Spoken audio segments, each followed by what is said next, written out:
think we're ready. Are you ready? Let's do it. Yes. Oh, let's do it. All right, let's get this started.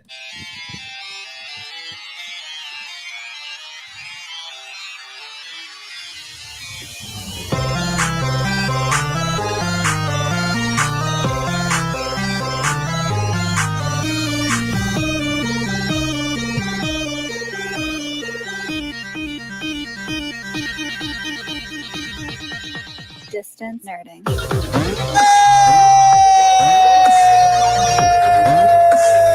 Oh, and a hey, and a ho, and hey, and ho. Oh. Hey, ho. Hey, that's the ho. That's the hey, hey, ho. Hey, hey, hey. Hey, hey, hey, ho, ho, ho. It feels weird. I was on Tuesday, and now James is on Thursday. And What is happening? We don't know what's going on with the schedule or anything like that. Yeah. James is on a Thursday. Graveyard was on a Tuesday. I'm hosting mostly pot out at night. Mostly, Yes. you know, it's just crazy. Yeah. Cats are sleeping with dogs. Dogs are sleeping with cats. All that kind of stuff. You know. Oh, hey. We don't judge. We're not allowed Magnetos to are getting judge. shaved. Magnetos are being shaved. You know, honestly, in that scene, in that moment, I thought that he was gonna shave his head, and I was like, Frey is gonna fucking shit a brick. Oh, the locks, the long Yeah. Magneto. He's stopping What- the long what do locks you from call him? transforming into a beard. Is it? he's such a Maddie, such a zaddy, but a master of magnetism daddy. He's a Maddie. Ooh. It's a Maddie. Well, ladies and gentlemen, welcome. It is now time for the build. I am your boy, Young Phil. This handsome gentleman to my side right here is my regular co-host on the build. That is the beard that does not quit. The beard that murders you in your sleep.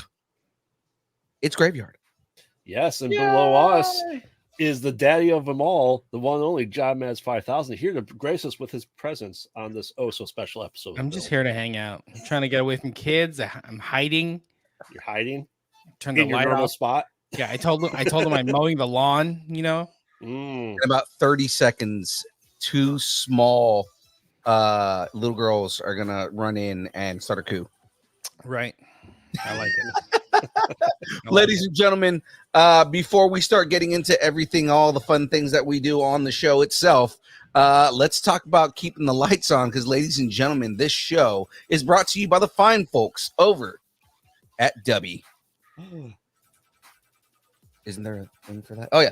That's right, ladies and gentlemen. W is a brand of energy drinks created to help focus concentration reaction time with no jitters or crash. W contains no maltodextrin, no sugars, no fillers, no artificial colors or dyes. Now, you may be wondering to yourself, what makes W different from all the other supplements that are out there? Every night. Drinks, Every all night. that kind of stuff. I'll tell you what it is right now. It gives Eugene the bubble guts. That's what it is. Mm. Also, it has Neurofactor. It's a neurotropic derived from the coffee fruit. Neurofactor helps give your brain focus and clarity, while the 150 milligrams of caffeine and 3 essential B vitamins help you stay alert and energized. Find out more about W at www.w.gg. Use the code NERDING10 and get 10% off your order. It is great deliciousness and everything like that. Unless your name is Eugene, then it just fucks up your stomach. So Exactly. Make sure to ship Eugene in dime bags some Dubby. It's a perfectly white substance because there's no dyes. It'll pass all security checks, guaranteed. it is 100% something that that I can see Eugene snorting to keep him awake. So flavors this week. What do you guys think I should mix? You said you have new flavors. Why don't you do a new with an old? Okay, what are you thinking? Let's have James pick. I haven't seen him pick. Do the white powdery one with the other white powdery one. Okay. Oh, Powder with another white powder. Mix some pineapple in there because you know we're what? island people, right? Okay, so I do have Chicago's like an island. I do have a pineapple I mean- hydro. Do you guys think? Okay, so instead of the energy, do you think I should mix the hydros? Yeah. No, I think you should mix a hydro and an energy one. Oh man, is that like when Hydro Man and Sandman team up and form one new entity? Mud guy. Yeah. Mud guy. I think it's called Mud Pie Guy. All right. So the hydro one that I have is a pineapple strawberry. What flavor do you guys think would go good energy wise with that?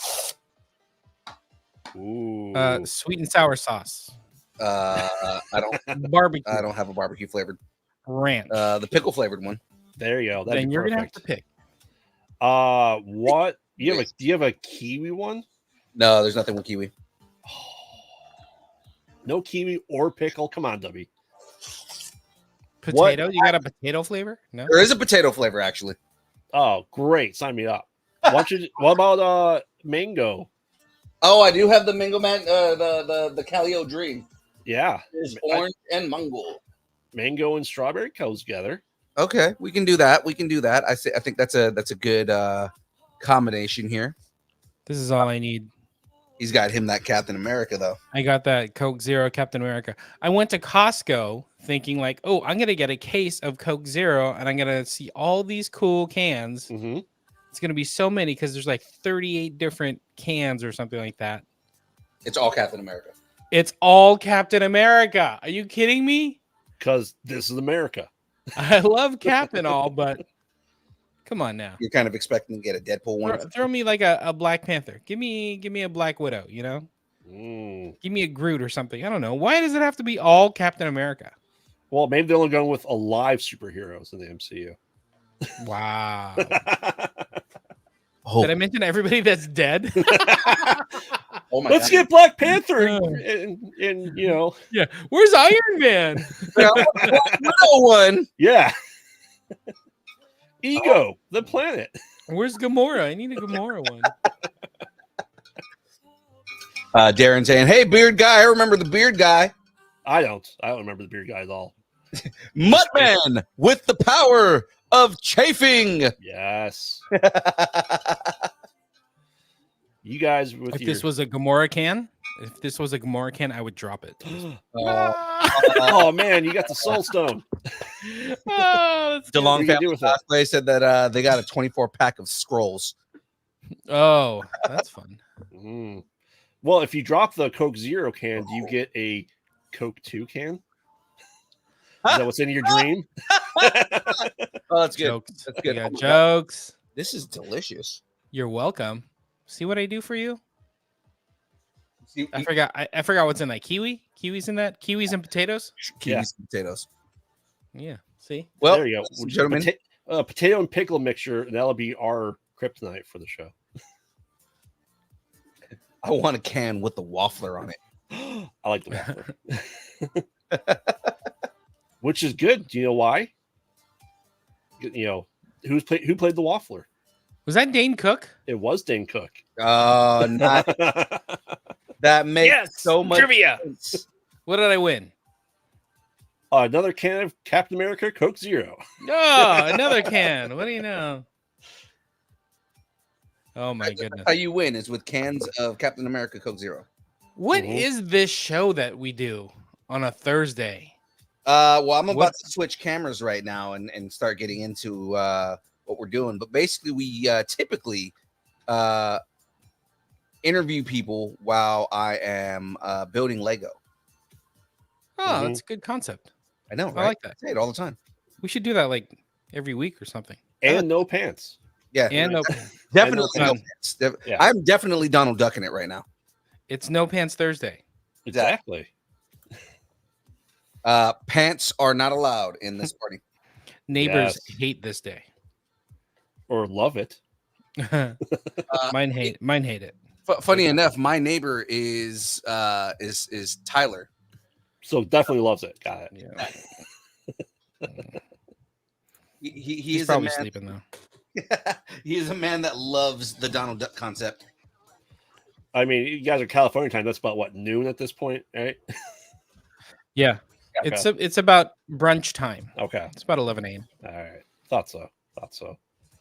What are you building? You got like it's in a Ziploc bag, like you're going to school lunch. So, Mhm. so we're doing a rebuild right now. This is a kit that I built before, but was at a time where we didn't have as many viewers as we have now. Mm. So I decided, you know what? Let's go and rebuild the NES, Mm-hmm. Hmm. and that's what Okay, I'm doing fine. here, is rebuilding the NES kit. And I swear, if the NES kit wasn't $200 still, I would buy Phil the Raspberry Pi to throw into and make a working one just to have on display. Easily doable. Yeah, that'd be nice. Yeah. Oh, Yeah, because I'm rebuilding a kit. Basically, I had to go and separate everything myself, and get everything ready for me to build. because he doesn't keep the boxes apparently. I mean, I'm not re-bagging everything after I build something. You know what I mean? Whoa! You don't keep the boxes? Only for special edition ones. So you're saying you don't keep the boxes? Not anymore, because I couldn't store them anywhere. What kind of travesty is this? What kind of collector are you? You don't keep the boxes? I did until I had no space to put boxes anywhere, and my wife suggested throwing away the boxes. You got plenty of space. Put him in Tyler's garage. He's asleep. He won't even know. There you go. Tyler's garage. Yeah. You kidding me? Throw away the boxes? What is wrong with you? I mean, it sounds like James is volunteering a space in his house for him It's too. like hoarder 101. You have to keep everything. Even the Yes. plastic bags that you rip open. I mean, that's how I played those legacy games. Like, throw this card away. Like, whoa. I'm just putting it in a bag over here. Matt's in the chat. He's like, don't feel bad. Hey, don't try to sugarcoat this, Matt. He says, I pretty much feel bad for getting rid of most boxes at this point in my collectibles. When I see Matt's on stream and I see all his Funko Pops behind him and they're all out of box, it freaks me out because I'm just like, "Ugh, they're gonna get all dusty and whatnot. I mean, I don't keep my Breaks pops his in the heart. box. You got one. You got one Funko Pop. I mean, it's true. Matt's over here breaking James's heart, just like, I watch your stream religiously. Religiously. I even got my special light over there for Matt, Ooh. because that's just Matt's got all these cool lights up. I just Mhm. have one little light, so that's it. That's all I get. That's all I get. I just imagine you're I just shoved understand. into a corner somewhere in your house. Like, that corner gets wet and damp and smells a little weird. Mainly because I'm sitting in it. Oh, okay. That's why it smells bad and Mm. weird. But yeah, that's it. Matt gets it. Matt understands, right? Ain't got room for that shit. I had all back in my office downstairs. I had all my Legos on display. I had it all. I had like special little holders and whatnot, so it looks like they're flying, like the Millennium Falcon and whatnot. And then kids came. Mhm. Oh my god! They Next thing you know, everything. wings are missing. There's helmets switched out. Like all of a sudden, Obi-Wan Kenobi's piloting a snow speeder, and it's fucking with my OCD. I'm like, don't pilot the snow speeder, Obi-Wan. You weren't around then. Spoiler alert, buddy. Yeah. Oh my goodness. Yeah, I feel you, because I had an Army of Darkness collectible that was in package Oh that god. got in like the late 90s when like McFarlane Toys started making them. Right. And I had it when my son was born. His name is Ash William because, obviously reasons. And I had it in his room. Last year, I walked in and he's like, oh man, I love these figures. And they're out of the package. That's been in the package for 25 years. Oh man. I'm just like, what happened? No way. Did you My find wife the goes, package? Was it okay? no. My wife tore it to shreds when she opened it for him. No. I'm like, that's been in the box longer than we've been married and together. I now- care more about that collectible than. Okay, never mind. And now she's not in the house. And that's just what you gotta do. Oh wait, no. That's funny. Matt chimed in. He said, "Amber's a Becky Two Belts fan. All right, good for her. She's got good taste. She knows how to pick them. Mm. I'm a mommy guy myself, but Becky. Yes!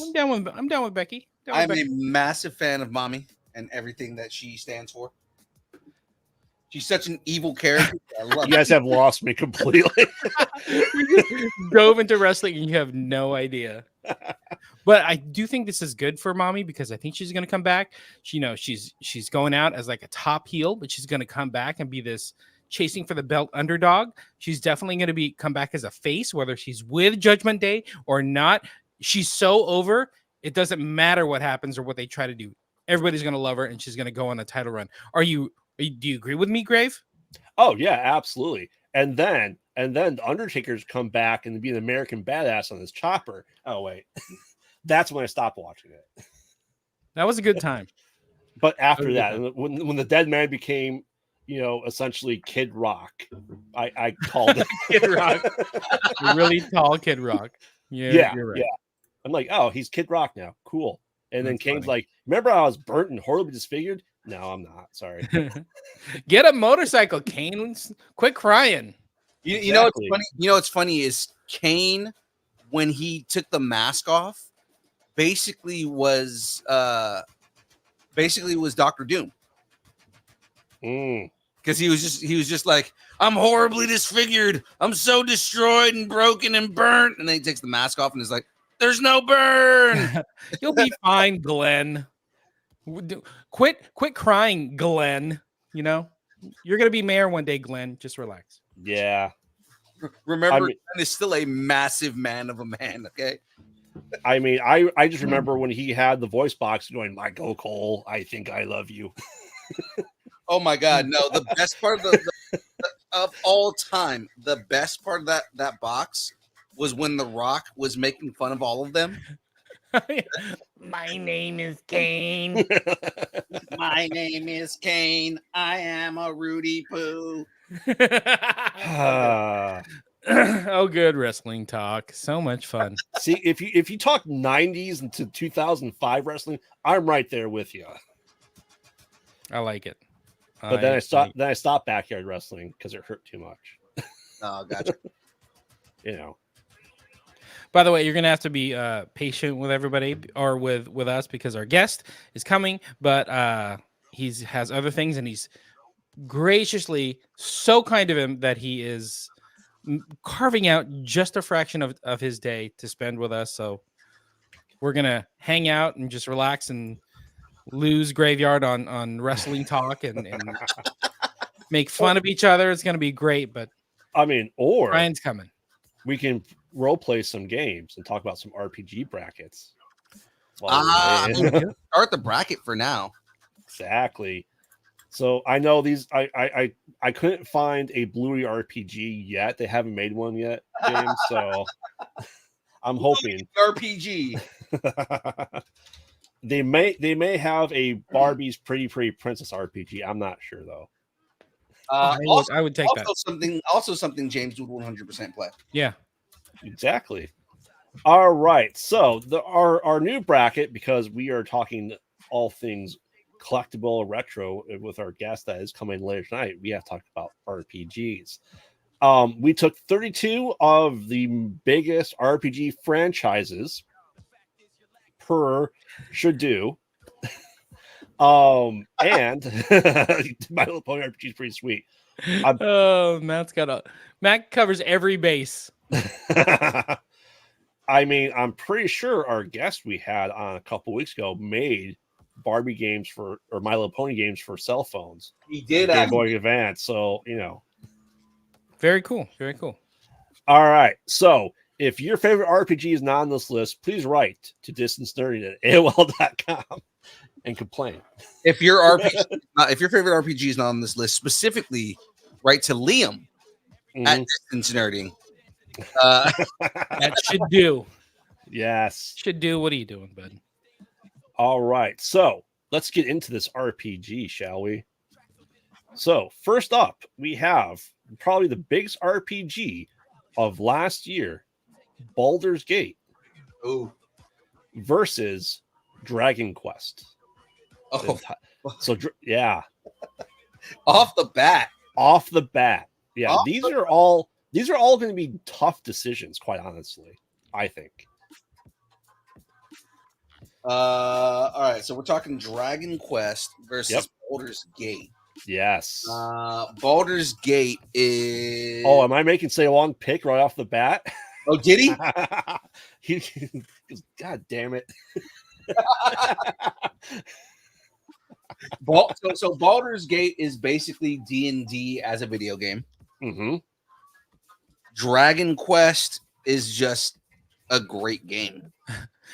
Dragon Quest is basically Say long D&D, but a video game. The franchise, we're talking the franchises as a whole. We're not picking individual games out because we can just do all Final Fantasy for one bracket. So, yeah, the entire franchise as a whole. So Baldur's Gate 1, 2, and 3, and Dragon's Quest 1 through 57. I think it's on at this point in time. Right. 132. Yeah, something like that. All right. Well, 2 votes for Baldur's Gate already. I'm going Baldur's Gate. I'm actually going to go Baldur's Gate on this too. Ooh. What about you, James? I'm just gonna go with Baldur's Gate. Just There you go. Balls in it. Mm-hmm. James, As you should. James is like, I don't play any of these games. Yeah. I play games that are based on Bluey. So Yeah. Wow. You Say should stream one. Bluey again. Saying that if there was no Dragon's Quest, if it wasn't for Dragon Quest, there'd be no Baldur's Gate. Except D&D existed before Dragon Quest. Right. Good point. Did you RNG these? I did. Wow. I put them in. I hit mix 4 different times. I'm just surprised that it's RNG that picked everything. Mm-hmm. And it just right off the bat did Baldur's Gate versus Dragon Quest. Well, like I said, these are all tough choices. This is as each choice will be as difficult as it was for me in the DC summer that we did last year. Okay. I hope you got Bluey in this bracket because the Long family is in it. There's no Bluey RPG, otherwise we would. Knight of Oa, Matt's in it. Come on, bro.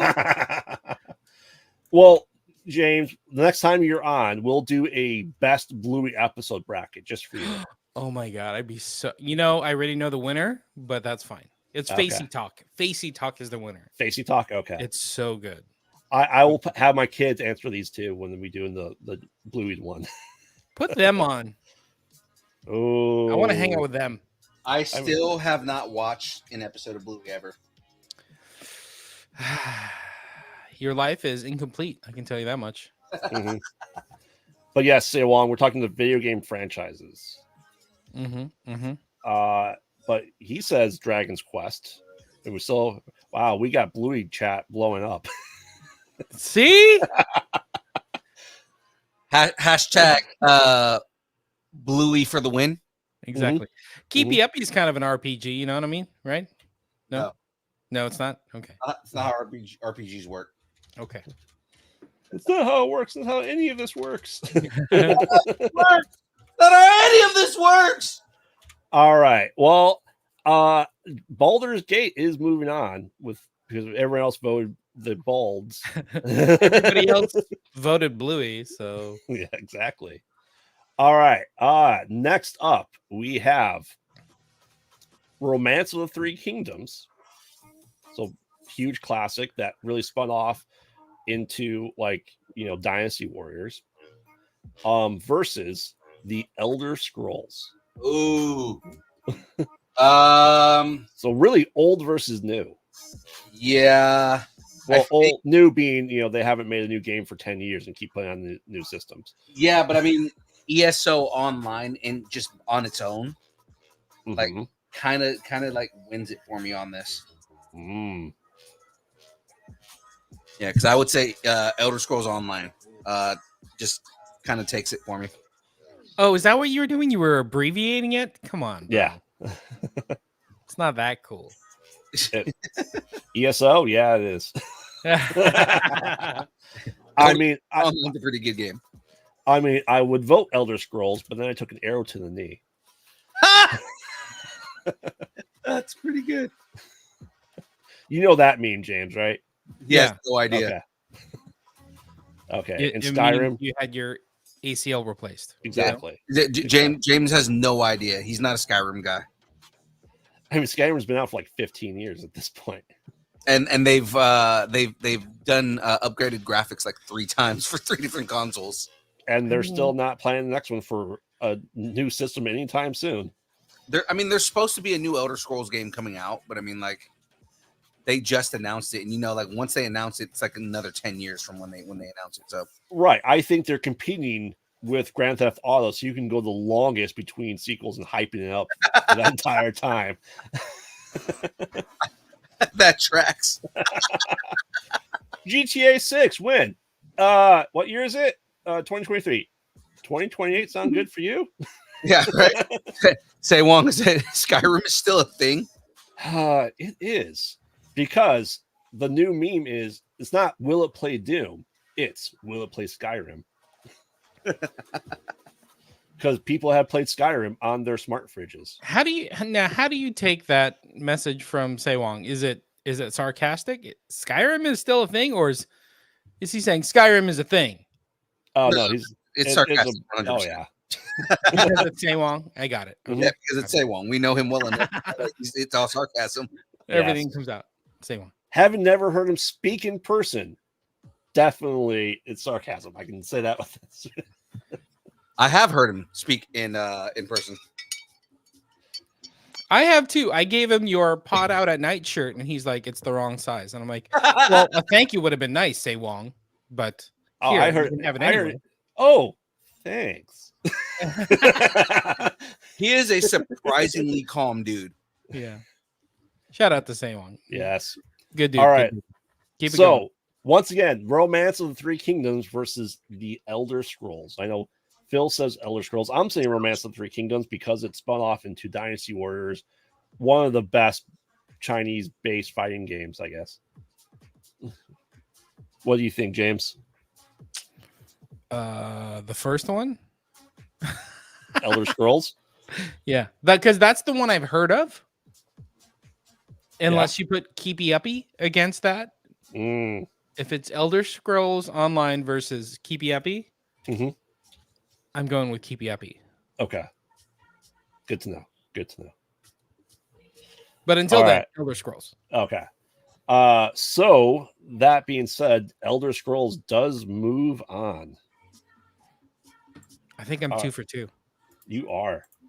You might have to get your coin ready because you just can't pick them. Like I couldn't DC. I couldn't pick my favorite character, so I had to flip a coin every time. So who is your favorite character in DC? Wonder Man. In DC? I'm sure someone's called Wonder Man in DC. He probably has the ability to fly. He's bulletproof. Can do all the things. No. Yeah, that's all the things. But that guy's in Marvel. I know. No, my favorite DC character of all time is definitely Plastic Man. Yes. He doesn't get enough credit. No, he doesn't. He's like a criminal, but he's funny and sarcastic. Like he could have been Deadpool if he wanted to be. But let's face it, Nathan Fillion would have been perfect Plastic Man. He's gonna be the perfect Guy Gardner, I'll tell you that much. Yes, Guy Gardner, the gardener of the Heart of Gold. Yes. Nathan Fillion is going to be a great Guy Gardner. Is that a Green Lantern person? He is a Green Lantern. Okay. Person. Yeah. Okay. I only know like 2 of them. Matt votes Keepy Uppy. See what I'm saying? Like if you enter Bluey into this bracket, demolished. It's like the Shaquille O'Neal of RPG bracket. We'll have to make the episode because we'll probably get like thousands of viewers if we do a Bluey bracket. Right? But it's got to be like an adult version, right? What if like the one thing we needed literally to blow up was to do a Bluey episode? What if that's all it took for us to like get like, all of a sudden we have 10,000 subscribers?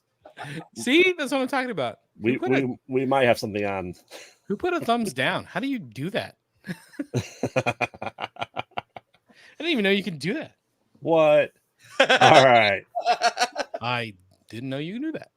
Oh, I can't do it because I don't have a Mac. See, I can do all the thumbs up and nothing happens. See? Yeah. See? Where were we? Elder Scrolls. Elder before- Scrolls moves on. Shaku RPG, yes. So next up, everyone's favorite monsters in their pockets versus. Whoa, You we just talked about it being adult. He's like, why did you have to make it creepy? don't want to catch them all? Whoa, no, Pokemon? I don't want to catch your monsters in your pockets. Yes, we have Pokemon, everyone's favorite lawsuit happy company versus Yeah. Because Power World. exactly. And then being taken with the DMCA's past 2 days from Gary's mod. Yes.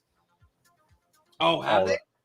Oh yeah, Nintendo DMCA for everything for the past 20 years. I know that, but I'm saying for the last week they've been doing all kinds of stuff off of Gary's mods. Yeah. Wow. Huge news. I didn't realize. Oh yeah, it's a big kerfuffle. It's huge. It's huge. Huge. Yeah. Kerfuffle. It's huge. Yeah. Huge. So Huge kerfuffle. Pokemon versus everyone's favorite shepherd in space, Mass Effect. Ooh. That is actually a really hard one for me because I like both of those franchises. Pokemon is great. I used to play Pokemon.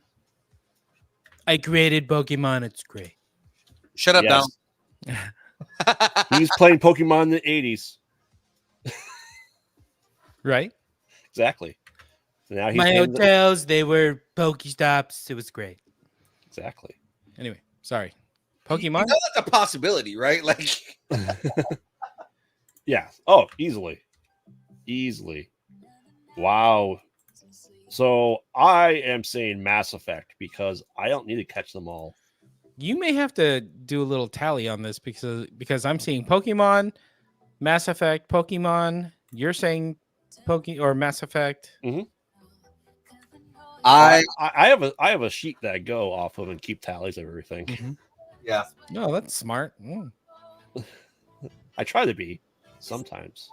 I am a big fan of both of these franchises, so it's just kind of like Bluey Chew. I choose you. you just say Bluey Chew. Yeah. This episode's called Bluey Chew. That is That that is music's coming out of my kids' room at 6:30 in the morning every morning. that is both winning and losing at the same time, and I love it. Yeah. What do you think, James? While Phil's debating, Give me the choices again. Mass Effect Or versus Bluey Chew? Pokemon. Yeah. Oh, I'm gonna have to say Pokemon. Pokemon is huge. Like you said, it's the entire franchise. Think about how many games they have. 13. Million. It's gotta be Pokemon. I say Pokemon. What about you, Phil?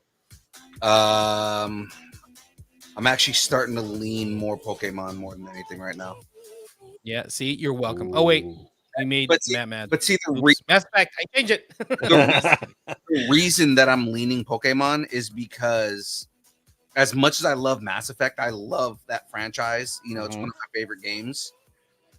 But Pokemon is one of the biggest franchises in all of the world. Doesn't make it a better game though. Depends on the game. Have to include all the side games. Like If you say so, story wise, if we're gonna go, like, who has the better story? Barring like one or two games in Mass Effect, because some of those. What was the one? Mass Effect Protocol, or what was it? Andromeda.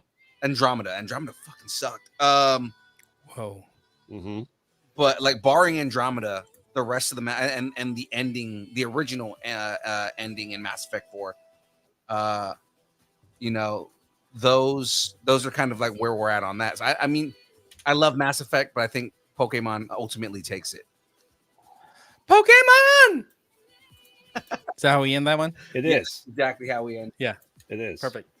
Well, ladies and gentlemen, let's get into this. So, our guest this week.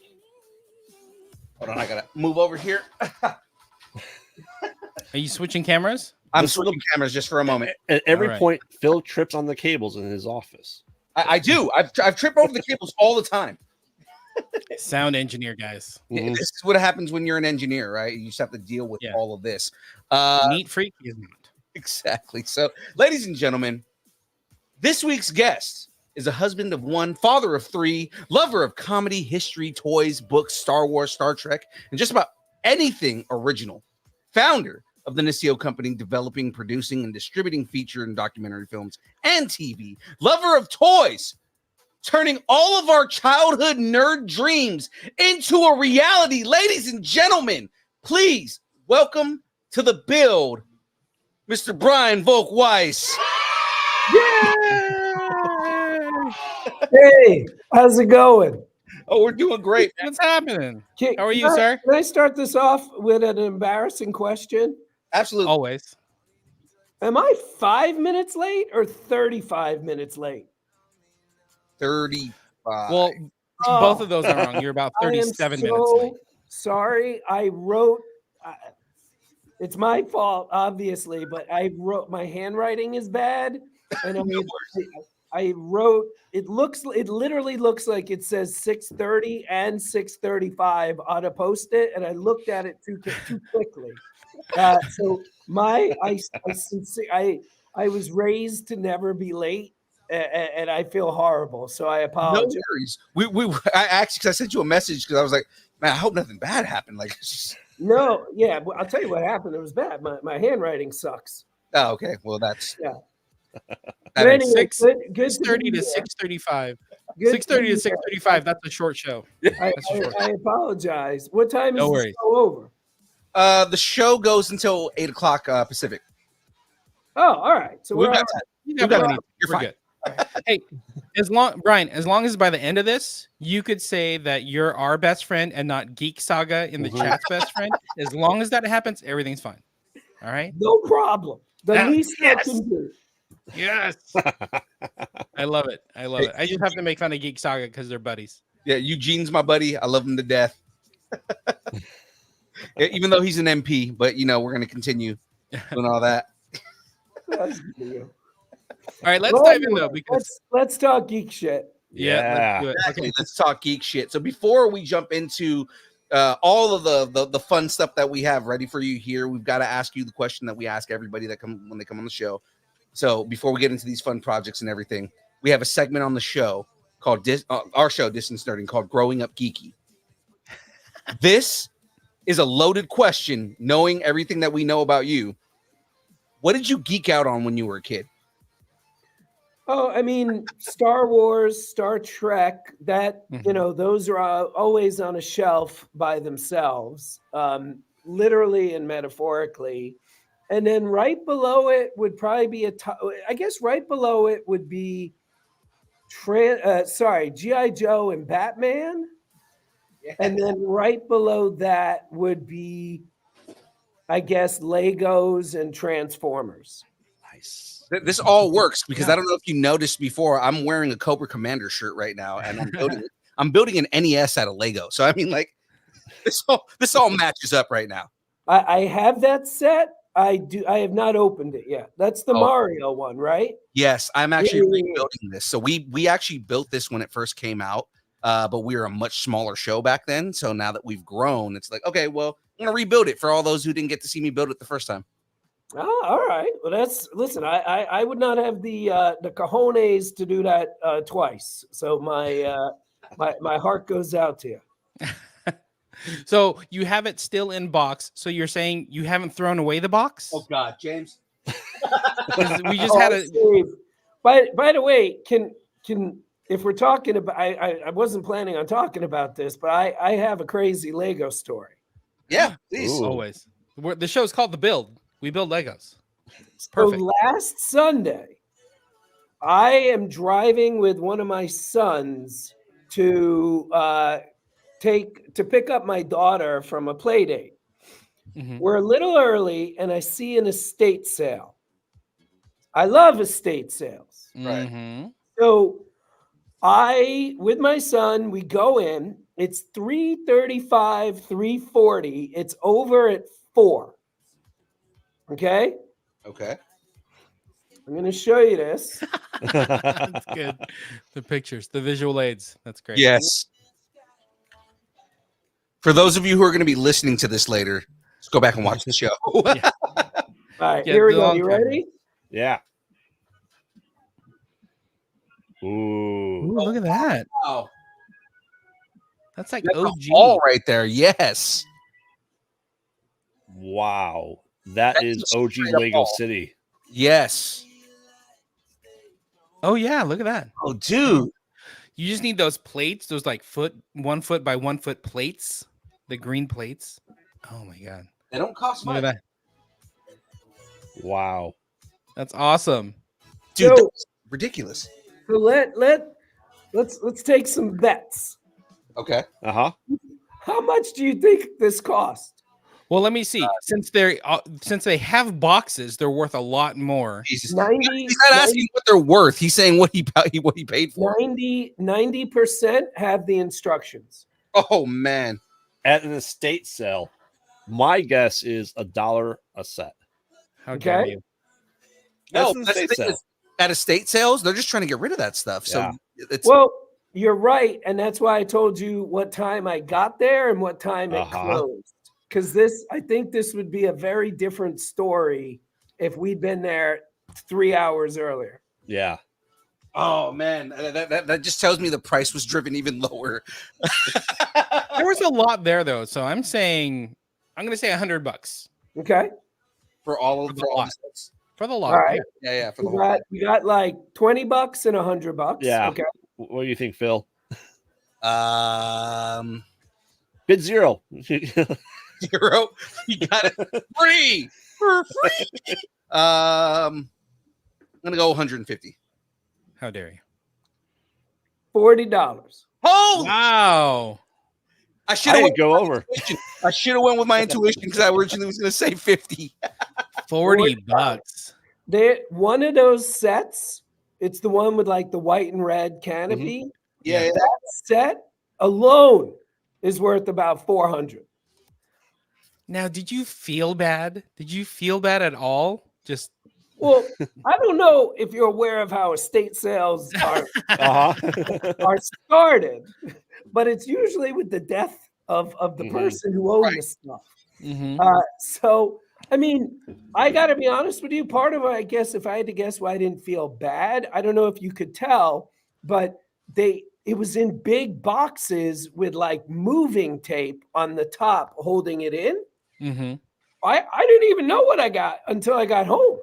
Like, and then I reached out to Billy Galaxy. He owns one of my favorite stores up in the world, but it's in Portland, Oregon. Mhm. The video I just showed you is the video I sent him, Uh-huh.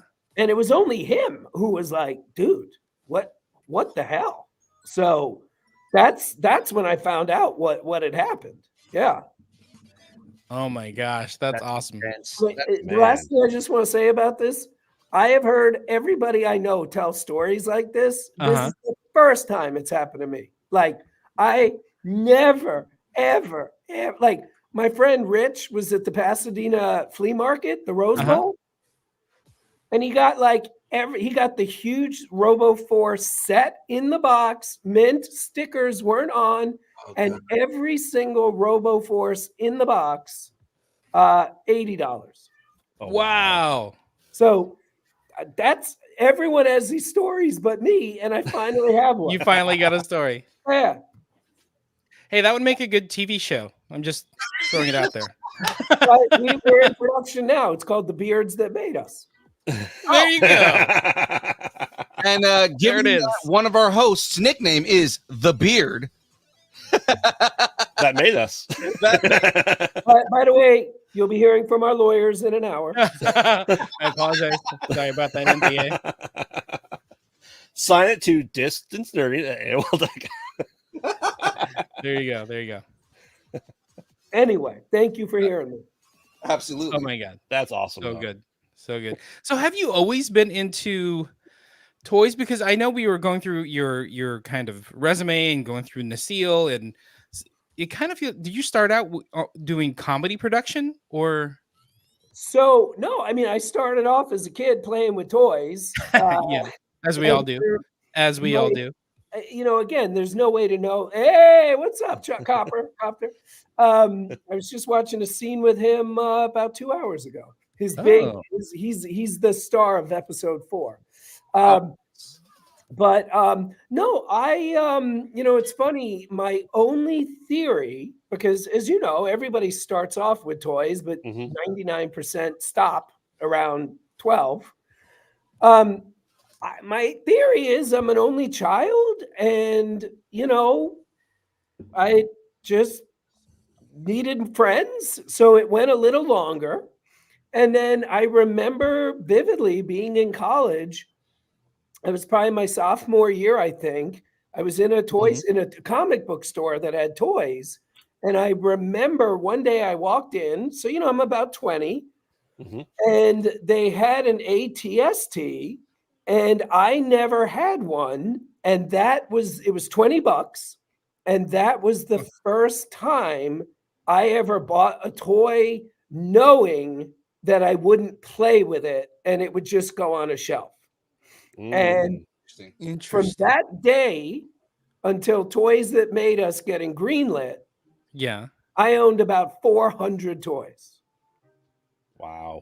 From the day Toys That Made Us was greenlit, Yeah. which was 7 years ago, to this minute, it's very easy math. All you got to do is take a 0 and put it at the end of that 400. Uh-huh. And now you know how many toys I have. And then after the estate sale, add another 0. Oh my goodness. James already knows the minute we ever like get to a point like that, same exact thing. I'm buying a whole house just for toys. Oh, and are you kidding me? It's gonna be great. It's gonna be great. And anyway, sorry, back to your question. So I came out to Hollywood, and through a bunch of random things, I fell into stand-up comedy. I started off as a manager. I was a manager for 10 years. I only represented comedians. And while doing that, started selling and then eventually financing our own specials. And then all the money that's paying for RoboForce and Biker Mice from Mars and all the other crap we're doing, all of that comes from our catalog of stand-up comedy that we distribute as well. And that's how we're doing what we're doing. That's amazing. Yeah. That's amazing. Because, you know, I look at what you've done, and I'm just like so in awe of everything you do. Because, you know, I grew up, I'm a G.I. Joe guy, Transformer guy, Robotech, RoboForce guy, Sector guy, you know, so I have all this stuff. But like one of my other passions is stand-up comedy. I've always loved stand-up comedy. And so just seeing like everything that you've done, I'm like, man, what he's lived every dream I wanted to do, you know, like get into toys, get into the stand-up, you know, game. It's amazing. It's amazing. Because James is like the hackiest comedian of all time, so it's great. I'm not even a comedian. I'm just hacky. Just hacky. I've been very lucky. So when did you finally go from like, all right, well, I'm managing, but let's start doing something more with this. Let's build a company. Let's do production. You know, Well, how did that happen? You know, it's funny and weird. You know, a lot of people come out here to LA to be directors, writers, actors, singers. I always wanted to build a studio. Like that was the goal from day one. I always loved Star Wars. It's the reason I do this for a living. I always say I'd probably be a dentist or a fucking lawyer in New York, maybe an investment banker, if it wasn't for Star Wars. Right. So that was always the plan, like from day one. What happened was, not to get too far into the weeds, and if this is boring, just tell me, but I read a book in 2005, and don't read this book. People are always like, I'm going to go get the book. Don't read the book because it'll be the most boring book you've ever read. The key variable to the book is that I read it in 2005. The name of the book was The Long Tail, and the book predicted accurately everything that would come. And the reason why I always say 2005, it's before iPhones, it's before YouTube, and it's obviously before streaming. So when I read the book, I bet everything that I had that the book was right. So that's what motivated me to start financing our own stand-up specials. So we would make them, and then basically it's called a license, but we would basically loan them to Comedy Central and Showtime and HBO. And then after a couple years, we would get the rights back. Then starting in 2014, so it's only been about 10 years, we started building out our distribution system, which now is international and everything. So we have now thousands of stand-up specials that anywhere you would go to, Amazon, Tubi, Peacock, whatever, anytime you watch, we get paid. And then we use that money to start making documentaries. So that's The Center Seat, 55 Years of Star Trek, Down to Earth with Zac Efron, Icons on Earth. We just announced the show with Billy Corgan yesterday, blah, blah, blah, blah, blah. And that's how we did that. And then though using the exact same model, and then we started using the money that came in from the documentaries to start buying the rights to RoboForce and Biker Mice from Mars and everything else. Wow. That's amazing. Yeah. Real quick. So while we're talking about comedies, or we're about to transition away from comedies, who are some of your favorite comedians back in the day? And who are some of your favorites now?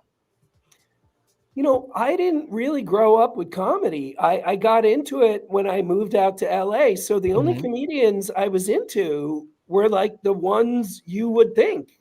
Bill Cosby, Steve Martin, and Gallagher. There you go. Okay. Like that was it. That was all I knew. Those were the only albums my mom owned in stand up. Didn't they all have like HBO specials back in the day? Yeah. But I just saw that you posted Jim Gaffigan just taped his special. That's our 9th special in a row with him. I love all his specials. Oh, my hometown area hero. He grew up only like 5 miles from my house. Oh, wow. Yeah, Wow. good old Indiana. How cool is that? I didn't know that. I didn't know that. That's amazing. Oh, That's awesome. That's awesome. Yeah, as soon as I saw that, I was like, oh my God, Jim Gaffigan has another special. I'm so excited for that. So I know they taped the special like in Boston just like earlier this month. How long does it take to go from we just taped it, we got to go through all, 8 shows and figure out, what pieces work? How long does it take to go from taping it to now we have a new Jim Gaffigan special and it lands wherever, Netflix or Max or whatever else? So every single comedian is different. We have had comedians, I shit you not, 48 hours between taping and delivery. Oh, wow. We did that once ever. And sometimes it takes 5-6 months. Gotcha. That's awesome. Yeah, I'm still thinking about that. By the way, shout out to Knights of O in the chat. That's Matt from Comic Book. He interviewed you. He said a couple months ago or something like that. But he's like, "Oh my God, you're interviewing Brian? I'm gonna jump in the chat." So shout out to Matt. What up, Matt? Over at Comic Book. Okay, let's get into some documentaries. The movies that made us, the toys that made us, Behind the Attraction, A Toy Store Near You.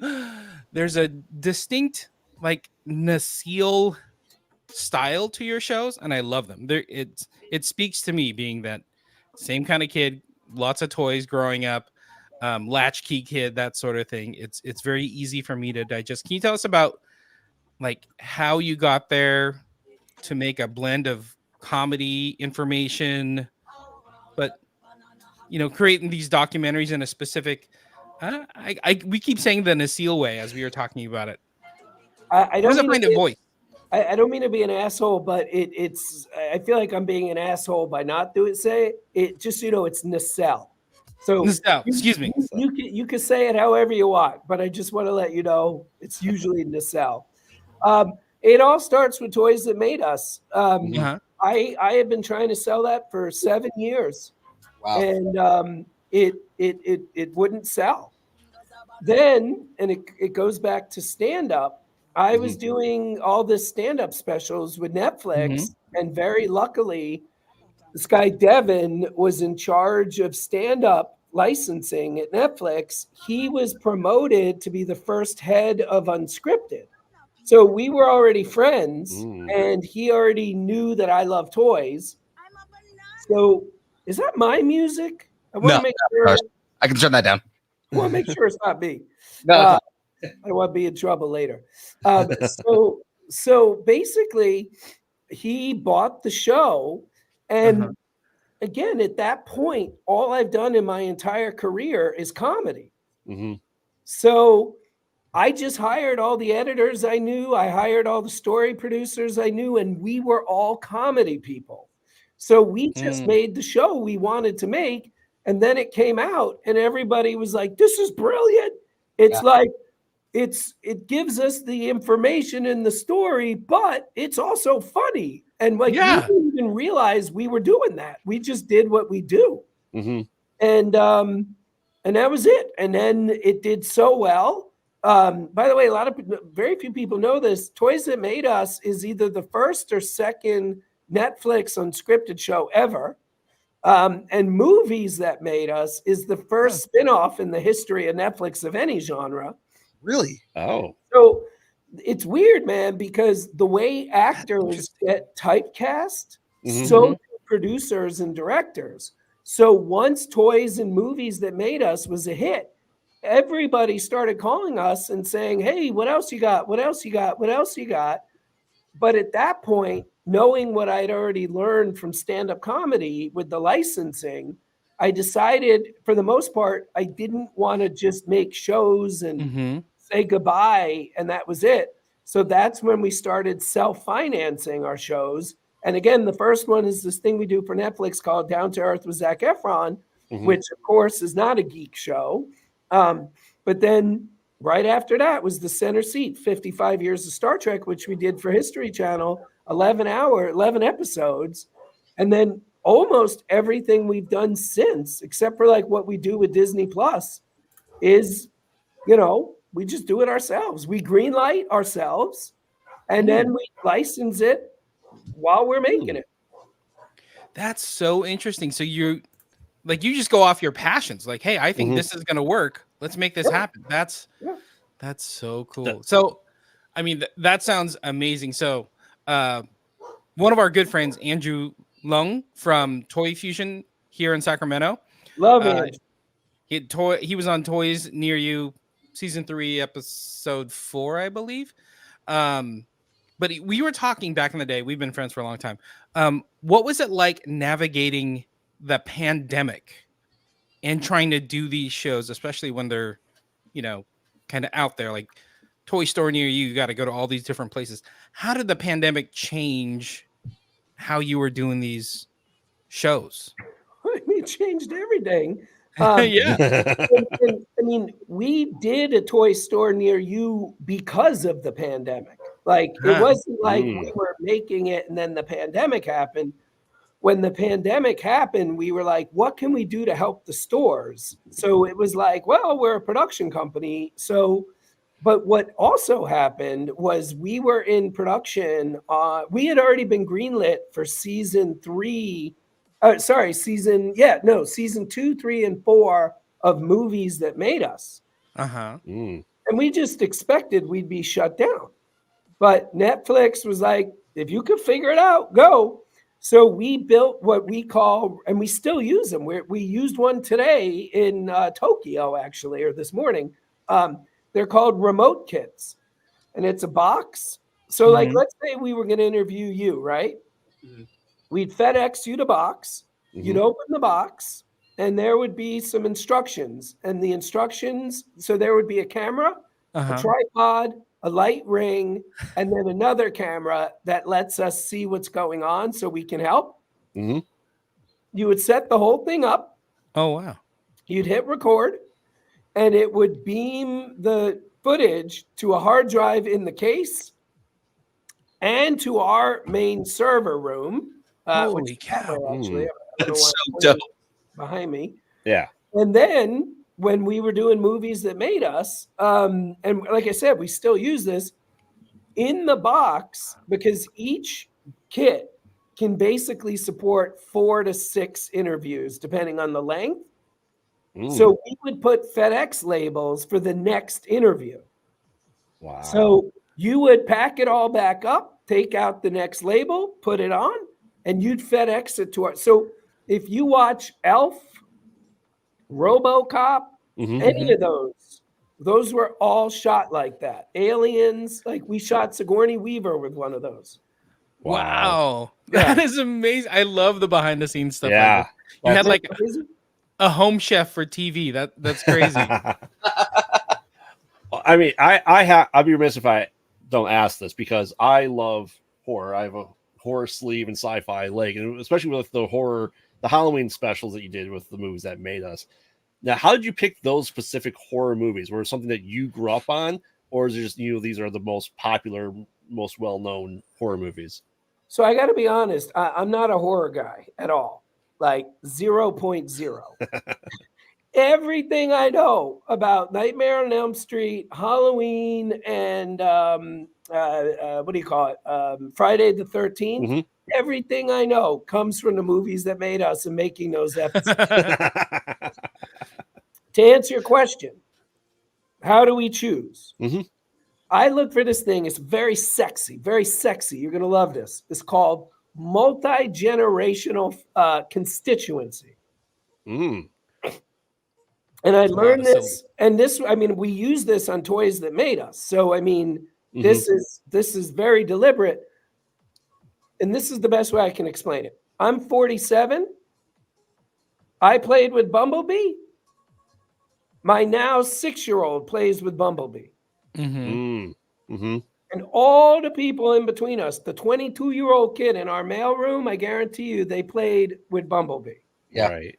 So let's do horror. What's a horror movie that was big in the 80s? That was also big in the 90s. That was also big in the 2000s. That's still big now. Yeah. Right. Yeah. That's how we chose. I like Got that. it. What has that longevity? It makes sense. I'll tell you this, but I won't tell you which show episode. There's a movies that made us that violates this rule. And I begged Netflix to let me do it. And they very nicely let me do it. It is the worst rated movies that made us by a million miles. And it is the only time we have ever broken that rule. Oh, that's good. Wow. What and Netflix is like, hey, just trust us from now on. Netflix, I mean, we all went into it with our eyes open. I mean, they did it as a favor. And Netflix, I've worked with nobody better. You know, they could have busted my balls and I would have laughed, but they didn't even do that. Yeah. And what you're saying about multi-generational, I have 3 younger kids too, and they know, obviously, from my tattoos, I have Freddie, Michael, and Jason on my arms, and stuff like Ghostbusters and Star Wars. They never watched the movies; they knew it because it's so ingrained into our pop culture that they know instinctively who these characters are. And so that makes perfect sense then, easily. Yeah, and it's that and Icons on Earth that we do on Vice, which is kind of the grandkid of movies that made us. I mean, it's the exact same thing, like, for example, I'd love to do a documentary on David Lynch's Dune. Yes. I'd love to do a documentary on the greatest movie ever made, Robo-Jocks, J-O-X. That would be a great way to start missing mortgage payments. That's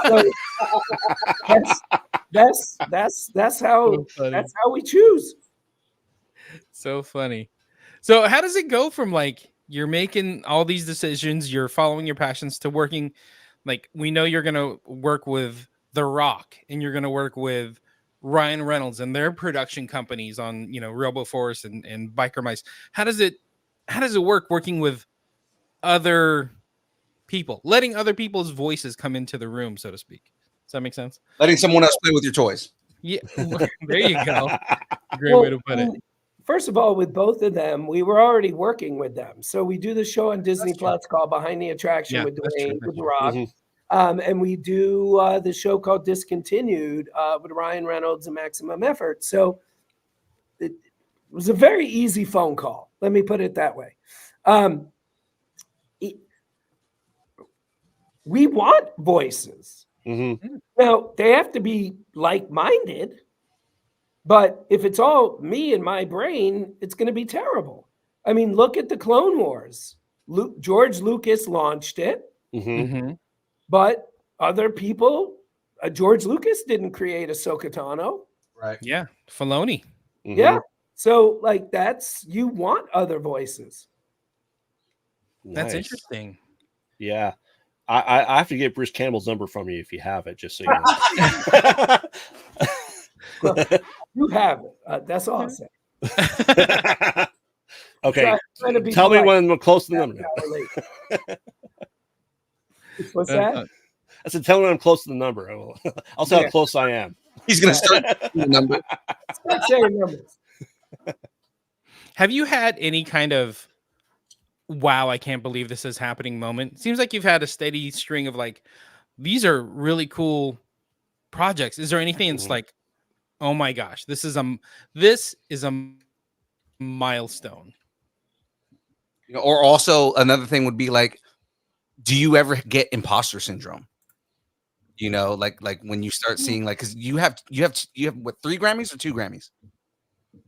I don't want to be an asshole, so I'll just say I have a whole bunch. Yeah, you have a whole bunch of them, right? And I mean, like the whole thing is like, you have these awards. Like, do you ever get imposter syndrome with I never ever get imposter syndrome because I'm very well aware of the fact that everything that's happening, we to quote Star Trek 3, we've paid for the party with our dearest blood. So I never get imposter syndrome. But if I'm being honest, and this is probably way too honest, a friend of mine makes fun of me all the time. He's like, you really need media training. So here's the epitome of what media training would probably tell me not to say. Last night, and this is fucking last night. This isn't like a month ago, a year ago. This is last night. We had a Zoom in the middle of the day that I got home around 7:30 last night, took a shower, and I just, I got this real comfortable chair in my bedroom. And I sat in the chair. My kids were setting the table downstairs and putting food on the table and whatnot. I just started crying. Literally just started crying because, and by the way, you're not going to know what I'm talking about for probably 5 or 6 months, but when you hear it, you'll know exactly what I was fucking crying about. We had a Zoom yesterday that there's a major company with a major IP that is letting us make toys for them. Oh God. And I'm just sitting there in my bedroom, I hear my kids setting the table and everything. And it just hits you.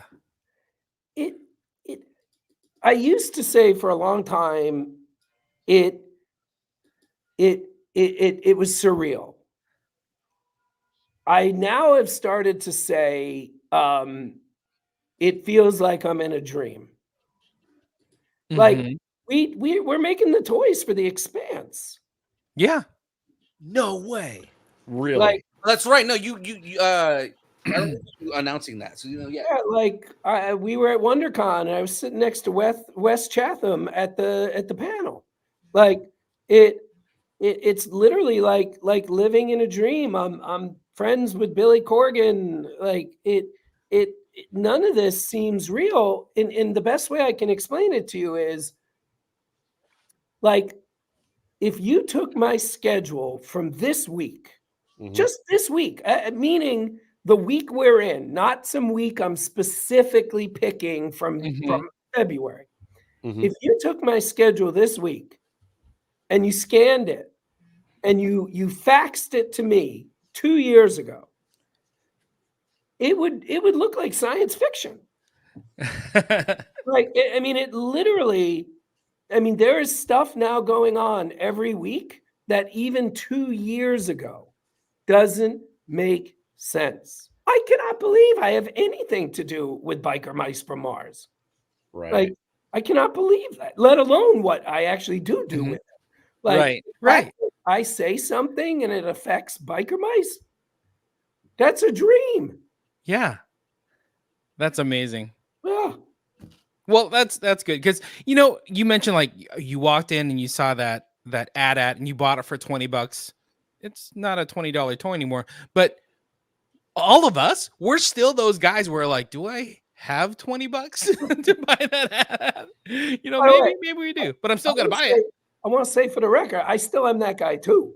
Oh, exactly. You are this guy, but you're also the guy, talking to The Rock, talking to Ryan Reynolds, buying up IP from your childhood and our childhood, like Biker Mice and Robo Force and whatnot. Like, it's amazing. Yeah. How far it goes. Doesn't make any sense. Yeah. See, I like to be that guy that my wife gently smacks me in the back of the head and says, "No, you don't need it." Well, it's funny you say that because for me, I know something is a big deal or not based on my wife's reaction. Ooh, interesting. Yeah. So when I told her the thing that happened yesterday, like her eyes got moist. And she could give two shits about the IP. Yeah. She could care less. But she understood how crazy it was. That's interesting. Yeah. So she's your gauge for what's big. Yeah. Sometimes I'll come home and be like, "Baby, blah," and she'll be like, "Oh, okay, cool. That's great, baby. Do you want rice or peas?" Right. The answer is rice. That's not a big deal.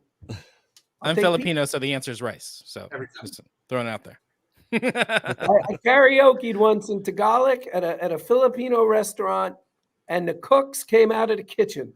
Oh, look at that. But it's funny. Non-Filipinos are always impressed by that. Filipinos know it's phonetic. It's one of the few languages that's phonetic. So it's actually not that big a deal. More than I have. I wouldn't go. I'm like the one Filipino that cannot sing. Yeah, I changed that. My brother also cannot sing. And I don't know what happened to us because my dad was a singer and he loved it, but not me. Jesse can't sing either. This is coming up. It's awful. Anyway, coming up at the next family party.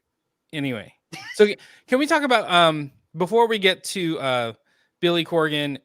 Let's talk about one of your recent projects, the Aliens comic book. Yeah.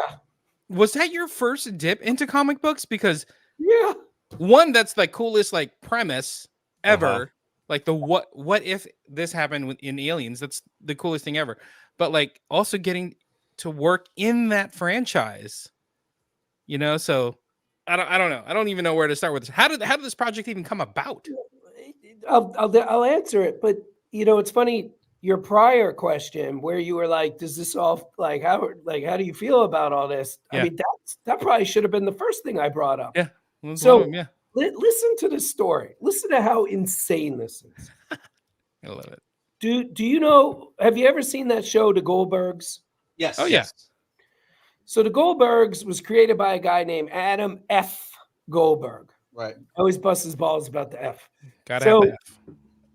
So he and I were working on some bullshit, like tiny development deal at some tiny company. So we became friends. So one day we had a Zoom about that project. This is about 2 years ago.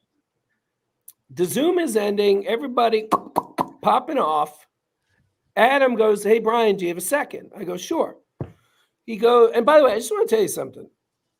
Everything I'm telling you, this is literally what happened. Like, I am not speeding it up. I'm not cutting corners. This is literally what happened. So he goes, "Hey, I just want to let you know, you may not know this, but I do comic books sometimes just for fun, for Marvel." And we had a meeting today with our editor, and she said, "Hey, we're getting a lot of pressure from Bob Iger to exploit the Fox library. If you have any ideas for something we can do with the Fox IP, let us know." So Adam tells me this, and I go like this immediately. I go, "I got it. 4 words." He goes like, "What are they?" I go, "What if Burke lived?" Mm. He goes, "Okay, that's brilliant. I'll call you back." He called back less than 2 hours later. They greenlit it same day. Whoa. Wow. Yeah. Then, so we did the deal, sold the comic, everything's great. As you remember, I used to be a manager, right? Right. Guess who one of my clients was? Was it Paul Reiser? Paul Reiser. Oh, I didn't even put that buddy. together. And again, I just want to tell you again, because this could sound like a bunch of bullshit. This is literally what happened. So I called Paul, who I'm still very good friends with. We still do shit together. We just shot his special at the end of 23. So I called him up. I'm like, "Yo, you're not going to believe this."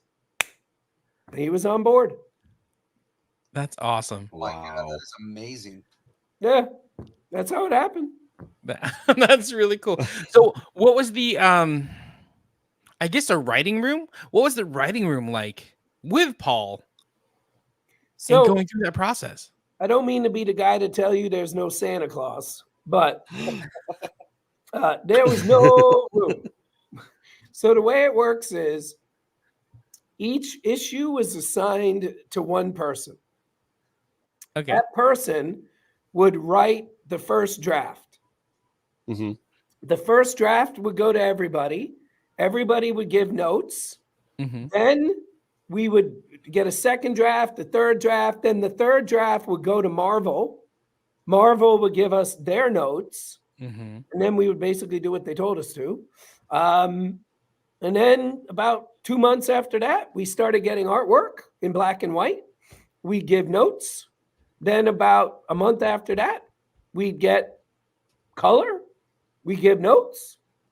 And then, about 6 weeks ago, the first one came out. Wow.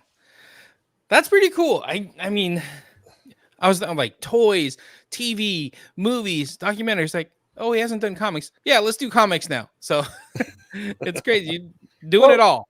But here's what's even crazier. By complete billion trillion % coincidence, I went 47 years without making a comic book, and then had my first 2 different comics come out within 2 weeks. Because, we're doing the Nacelleverse comics with Oni. Right. So 2 weeks after Aliens 1 came out, Nacelleverse 0 came out. Wow. It was like, so again, how could I describe this other than to say, I feel like I'm living in a dream? That's so cool. Which That's so good. Melissa was actually on the show recently. So I spoke to her like 3 hours ago. Fuck, she is so talented. Yeah. So talented. she's awesome. Yeah. Oh my God. So do you have more comic book? I mean, I guess NDA wise, is there more comics coming besides the Nacelleverse? Yeah. Nacelleverse is going through the middle of 2025. Okay. So Robo Force 1 comes out. That can't be right. Is that May 1st? I guess it's May 1st. Yeah, Robo Force comes out May 1st. So next week, I guess. Yeah, like, Wow. Look at that. I hope that's right. And then Aliens, I mean, you literally couldn't even buy the first issue anymore. Yeah. And you would have a lot of trouble getting probably 3/4 of the second issue. So now I got to shut up and not get in trouble, but it's doing very well. That's good. Yeah, I went into 2 comic shops just this past weekend here in Sacramento and in Santa Rosa, actually. And I was looking for it. They're like, yeah, we don't have any. I'm like, great. I was in a comic store in San Francisco and Boston last week. Both were sold out. Wow. Yeah. Good for you. Congrats. Yeah. Congrats. When I told my co-host of another show I do, he's the biggest Aliens fan I know, and he goes, who's coming on the show? I'm like, yeah, that. Yeah. He's like, okay. That's great. awesome. That's funny. Yeah. All right, so let's get into the new project. You just announced this, Corrigan's Adventures in Carneyland. I love the name. What we grew up on wrestling too. If it was like Transformers and GI Joe and Robotech and wrestling on TV, that was like my childhood.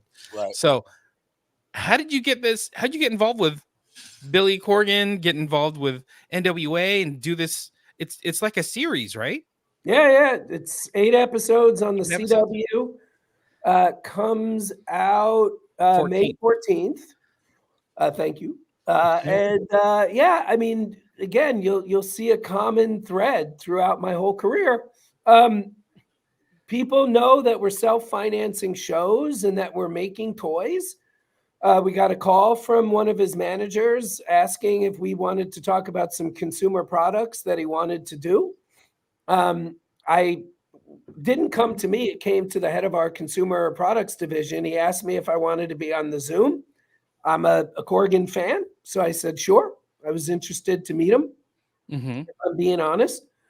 And the consumer product we talked about wasn't really right at the time, but we just clicked. Like, he and I just clicked. So we exchanged cells. We started texting. We kind of became friends. And I'm not a wrestling fan at all. I'm slowly now becoming one, thanks to Dwayne and now Billy, but which are obviously different sides of the spectrum, to put it mildly. And one day he was like, "Hey, you should come see a match." I started looking at videos, and I was like, "Well, why don't we make a tape?" So I flew out to Nashville with some of my team, and we shot for like 3 days straight. Edited it into like a 5-minute tape, sold it to the CW. Wow. Then we went out and made it. That's awesome. Yeah. That's awesome. Because like we're big wrestling fans, so like we know Billy Corgan, but also like Smashing Pumpkins. So, I mean, it's like there's just so many. It's just so cool. Like, I'm like, it's funny. In some ways, he's exactly who you think he would be. Like, he's so smart. So smart and so knowledgeable. This is what I feel. I hope he doesn't mind me saying this. This is what most people don't understand about him if they don't know him. He is one of the funniest people I have ever met in my entire life. I literally keep a list every year. It's a physical list. I have it written down and taped to my desk I call it the quotes of the year list. Last year, he had 3 of the top 10. Wow. Yeah. That's awesome. Yeah. He actually reminds me a lot of you, where it's like, he's successful, he's passionate, he does what he does, and luckily it's become successful. The whole him buying NWA is just, he loves wrestling. Yeah. He grew up, loving wrestling, and he just wants a piece of it and to, carry it on the tradition of it. So I'm so glad that when I saw you post that, I'm like, oh, that's awesome. Yeah. That's awesome. It's one of the absolute greatest highlights of my entire career. And by an added bonus, my wife, it's like her favorite band. So like we were at their wedding, like we've had dinners with them and hung out. And again, I love Billy. I get to talk to him every day. But for my wife to be at a dinner table with him, hanging out with him, was just crazy. Yeah. Like, that's big for her. That's awesome. Yeah. Like, talking about things being surreal earlier, like for your wife, it's like, I'm hanging out with Billy Corgan from Smashing Pumpkins. Like, it's a big deal. Yeah. It's definitely a big deal. I wish we could talk. There's so many things I want to talk to you about, and I appreciate you coming on and hanging out with us. But I think there's a birthday going on, right? Yes, I do. And by the way, I am more than happy to come back if you want me to. But yes, I do have to leave in about 4 minutes to go to my newly 6-year-old son, which makes me very sad. He's always going to be a little 2-year-old to me. Oh, that's well. I mean, I know what you mean. My daughters, who are just on the other side of that door, I can hear them. They're turning 6 years old tomorrow. So I'm gonna have two 6-year-olds tomorrow. It's crazy. By the way, on Saturday, my other son, he turns 9. My son turns 9 in June. Mine turns 9 in June. You have a 10-year-old daughter? This will get real crazy then. No. I do. Oh, there you go. Yeah, There my you son go. just happens to be born on Bruce Campbell's birthday. So, Ooh. And his name's Ash. No, that's not true. Ash Williams. 100% true. 100% true. Ash Williams. Ash Williams. Is that a coincidence or on purpose? Oh, definitely on purpose. Does your wife know that? Listen, I know it's not a competition, but can I challenge you on that? Yeah. So all my kids are named after presidents. Okay. My daughter's name is Washington. Mm-hmm. My first son, on Facebook, we announced to the world, hey, we're pregnant. His name is going to be Grant. Natural birth. Same exact day, the original Grant was born 183 years later. Wow. No way. That's crazy. Wow. Isn't that crazy? It is. And I didn't even know for like 2 weeks. 2 weeks later, a friend of mine's dad, who's like crazy Lincoln nutcase, was like hanging out with my kid. And he was the one who was like, wait, when was he born? Yeah. That's awesome. Crazy. Yeah. When my son was born, my friend knitted a chainsaw arm cover for him. Oh, that's good. First time I met Bruce, which was last year, I said to him, I was like, can I just get something out there off my chest? He's like, yeah, what? I go, trapped in time, surrounded by evil, low on gas. Low on gas. he goes, do you feel better now? I go, yes, I do. That's awesome. I've only met him twice, so he's the best. I've always heard good stories about him. Oh yeah, he's a blast. All right, so let's sing Truman some happy birthday because we only got a couple minutes. Yeah. Happy birthday to you. Happy birthday to you. Happy birthday, dear Truman. Happy birthday to you. I told you. I'm the only Filipino that can't sing. Yeah, I thought it was fantastic, James. Fantastic. Little pitchy. You sounded amazing right there. All right, so we have some wrap-up questions here for you. Go for it. These are going to be the hardest questions you're ever asked in your life. Are you ready for this? I'm ready. What is your favorite kind of taco?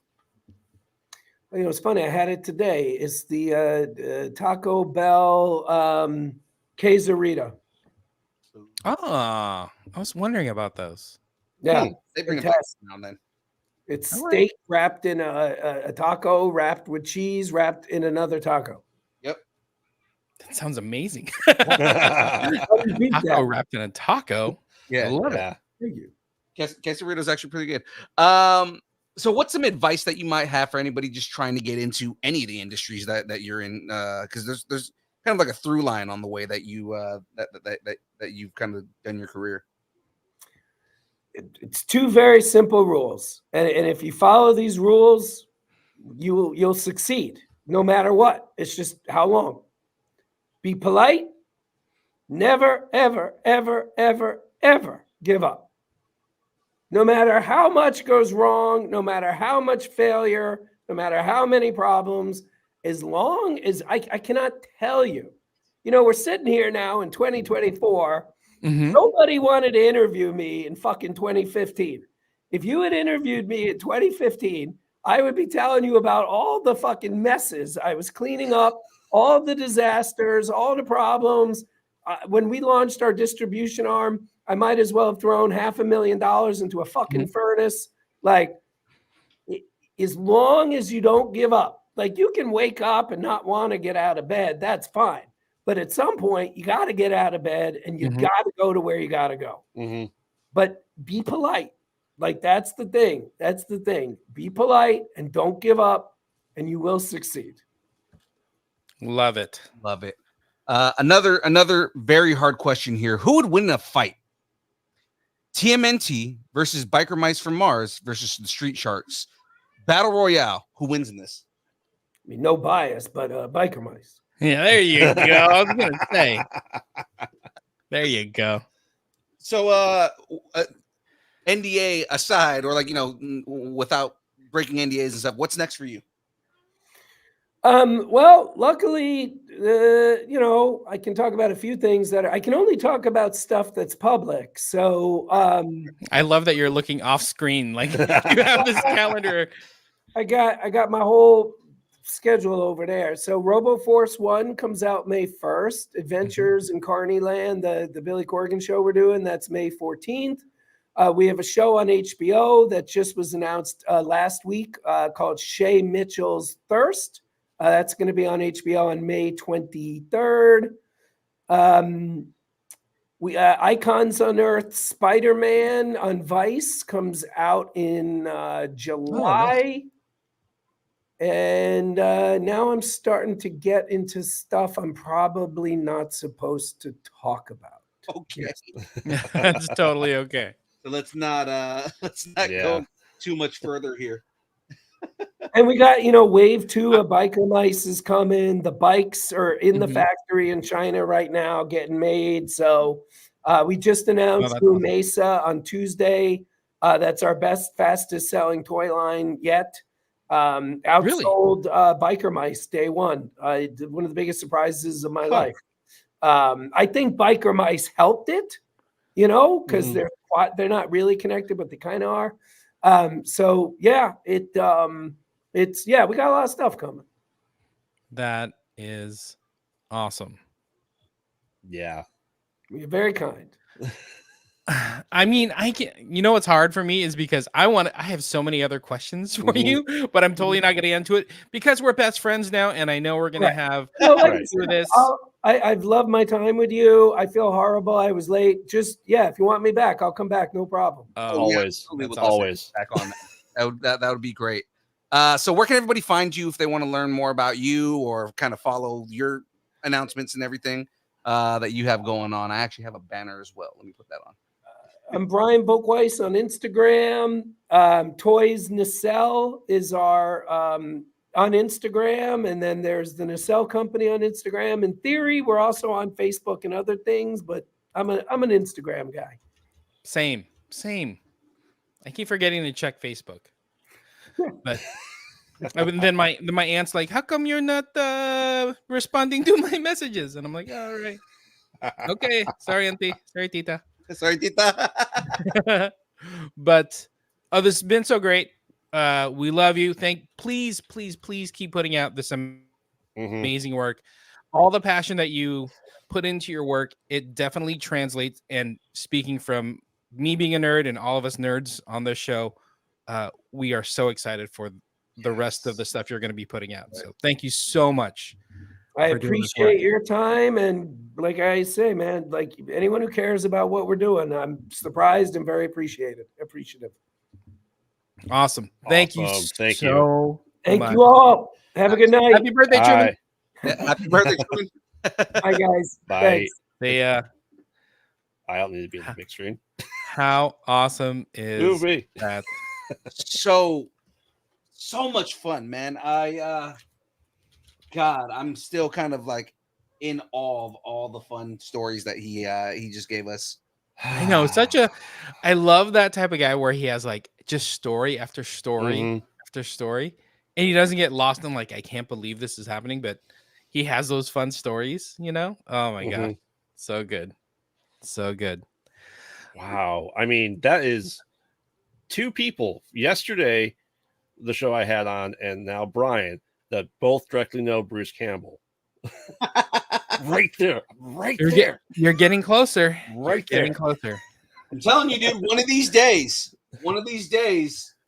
Bruce Campbell's going to be on your show. It's going to happen. I mean, he'll be on our show first, and then he'll go in Ooh. your show. You know what I mean? And He's like, so you say that, but and who plays Crispin Glover from Back to Future on first? Oh, I've never had Crispin Glover on. I'm This show.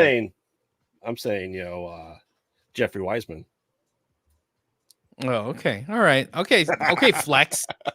Quit flexing your beard. We get it. There's a couple of flexes that he has because sadly more people want to be on his show than ours. It's fine though. Oh, I That's bring everyone weird. on to this show that I can too. It's the beard. It's the beard. It's the beard. It is the beard. It is the beard. Hey, you need to pause on building and go say thank you to Brian and his team because I can't believe he came on when it was his son's birthday. Like, how much in trouble I would be. Like, I'm lucky my girl's birthday is tomorrow. Yeah. Because if their birthday was today, I'd be like, tell Brian I said hi. This will be the only time we see James again. Exactly. When I woke up this morning and I saw that post that he posted that it was his son's birthday, I was like, he's gonna cancel on us. I was fully expecting him to reschedule, and he didn't. And I highly appreciate him for actually coming on the show still. Yeah, he needs. That was awesome. We want him back on. Oh, Hands absolutely. down. I absolutely want him back. That was the conversations were too much damn fun. I wanted to ask him more about working with Billy Corgan and the NWA and see what he thought of wrestling and what it meant. I guess I could have asked him, but I was like trying to hold back because I didn't know how much it was like NDA or like, hey, you're gonna find out in the show, that sort of thing. So I was like, right. So next time he comes on, we'll have to ask him like, all right, so give us your take on wrestling now. Give us your take on NWA and working with Billy Corgan. Give us your take on working with the final boss, The Rock. We need to have him back on and plan an 80s and 90s cartoon bracket. Oh, yes. There you go. Yeah. Hey, real quick, were you guys doing the same thing where like you zoomed in on his background and like, what does he have on his wall? I'm like, okay, all right, I see Rebel Force guy. All right, what else is back there? Like, there was some other stuff back there. I was gonna ask, but I didn't want to be rude. Coming soon, Distance Learning After Dark. Easter egg check with Brian. I know. I'm gonna replay this tape. I love how he still said tape. Yeah. Recorded some tape. Like, did we? You don't record on tape? How cool is that though? I can't. That's really cool that he sent these like recording kits. Yeah. To people because I wouldn't think to do that. I'd be like, hey, whoever, go get a camera, go do this, go do that. Hire a producer in your area. But like putting a kit together, that's super smart. Fucking genius, dude. Oh yeah, that's gave me some ideas. Gave me some ideas to say the least. Is that how we're recording the next the next film here? Maybe. Maybe. So I can make that happen, Captain. All of a sudden the camera shows up at my house. I need you to film this scene. You're fine with nudity, right? Okay. Absolutely. As long as other people, right? Okay. It's highly expected. Yeah. I can't wait. All right, can you stop building Legos and go edit this and so we can put it out as an actual podcast? Look at this guy. But can you edit out when I screwed up the name and then he corrected me? Oh no, that's the episode title is James Gets Corrected. Yeah, the title of the episode is James Gets Corrected. I mean, good thing my skin is already brown because I was turning so red I could feel the sweat start to happen. Oh my god. Because it's one of those things like it's in your brain. You just say it in your brain. And I just never really thought about like, oh, this is how to say it or how to not say it or whatever. And then they're like, oh, by the way, it's Nacelle. I'm like, oh, you son of a bitch. I used to do that all the time with like comic books and names, and I would just read them like in my brain as I'm reading a comic book, and then I go talk to somebody about it, and they're like, it's not, Doc Octopus, just something. I forgot what name it was. I'm like, oh, you don't say it like that? You're calling Doctopus. Doctopus. It's not Doctopus? And it's Spiderman, right? Yeah. Spitterman is the name. Spiderman. Okay. Yeah, I mean that's what I like to do though too, especially with other people I have on too. Like I had companies for the show. How do you say your last name? Because I will screw it up. Yeah, if you don't tell totally. me. Just like when we had David on, right? From Nine Chihuahuas, Kiro. Yeah. I'm like, I asked Phil, I'm like, can you pronunciate it for me, please? Matt said he's butchered a few names. Now I don't feel so bad. There you go. So All right. showing you guys what I've got built here so far. I forgot about that on Geek Saga because he was saying the name. He was saying the name wrong on the Geeks when he was on the Geek Saga show. Oh, so you're saying Eugene said it wrong. So you say it's Eugene's fault because you listened to his I'll- podcast. Because he didn't tell us.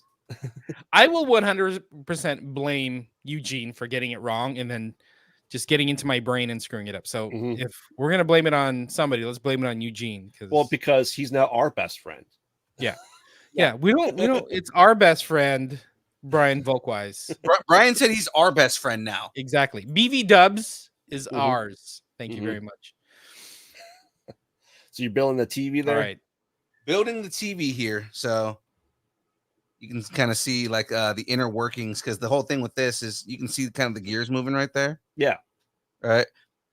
It's actually going to have like a rotating picture if you guys have never seen this thing. It's pretty cool. Mm-hmm. And where's the hamster go to turn it? The hamster goes right in the middle, right there. Okay. Is it a Lego hamster? Yes. No. It's a Only Lego the hamster. hamsters. It's a Lego hamster, but it's it's Technic, so it actually runs. It's pretty cool.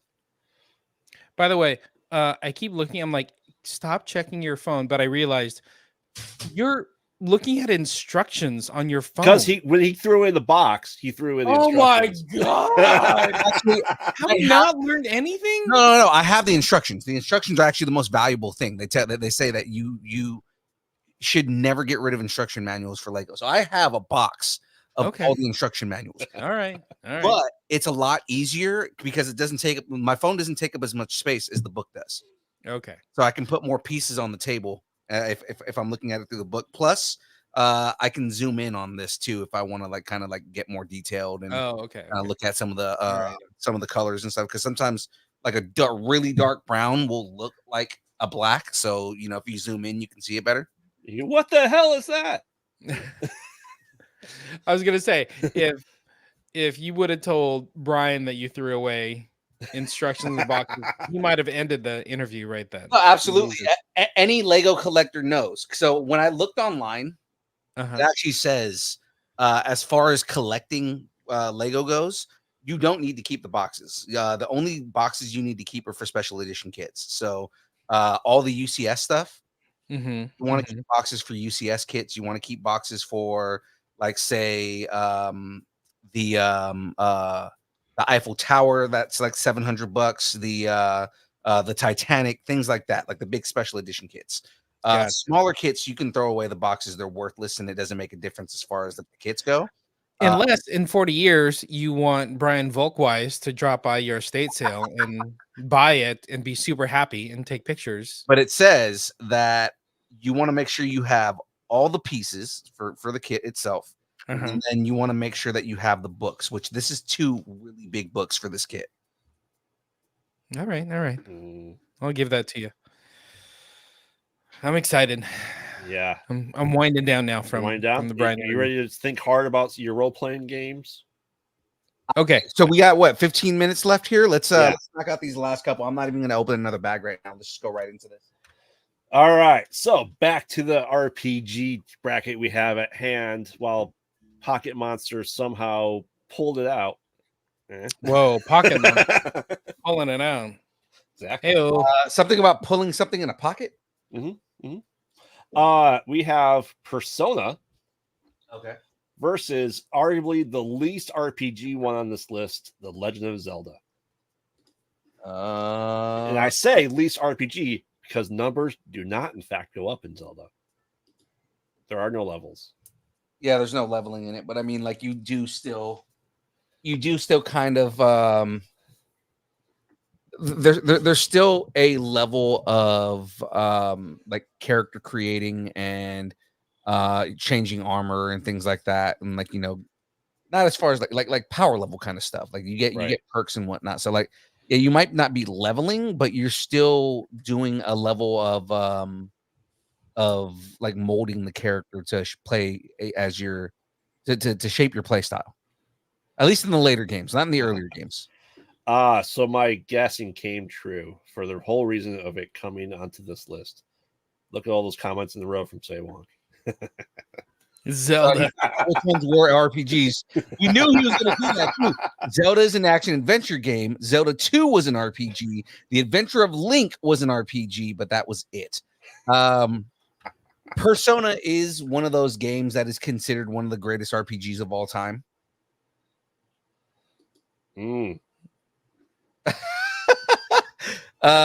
So Sandra from DeLong family feels obligated to say Zelda because Link is standing in our living room right now. I mean, that's why I'm saying Link. That's funny.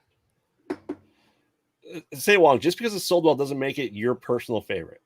No, and I mean the Think thing for yourself, man. The thing is like the if we're gonna talk about sales, and like if a game sells really well, Zelda wins that because Zelda has two top 10 games.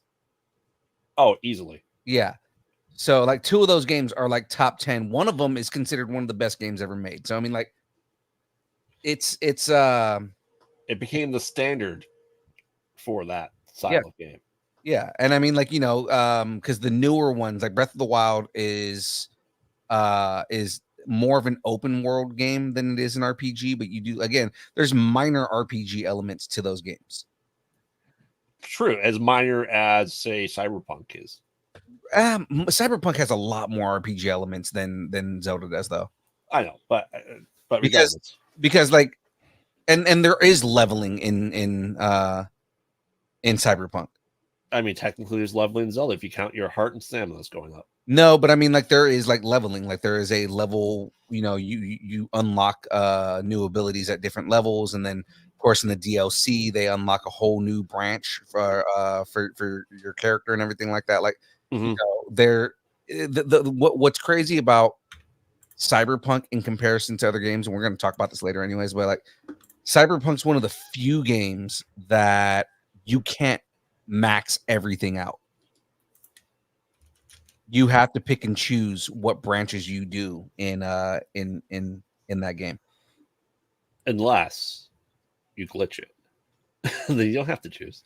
Yeah, because it's the RPG element of that game is almost like the same one that Fallout has, where you can only get like certain like you can't max everything out and just make your guy a super character. You know what I mean? Right. Oh yeah.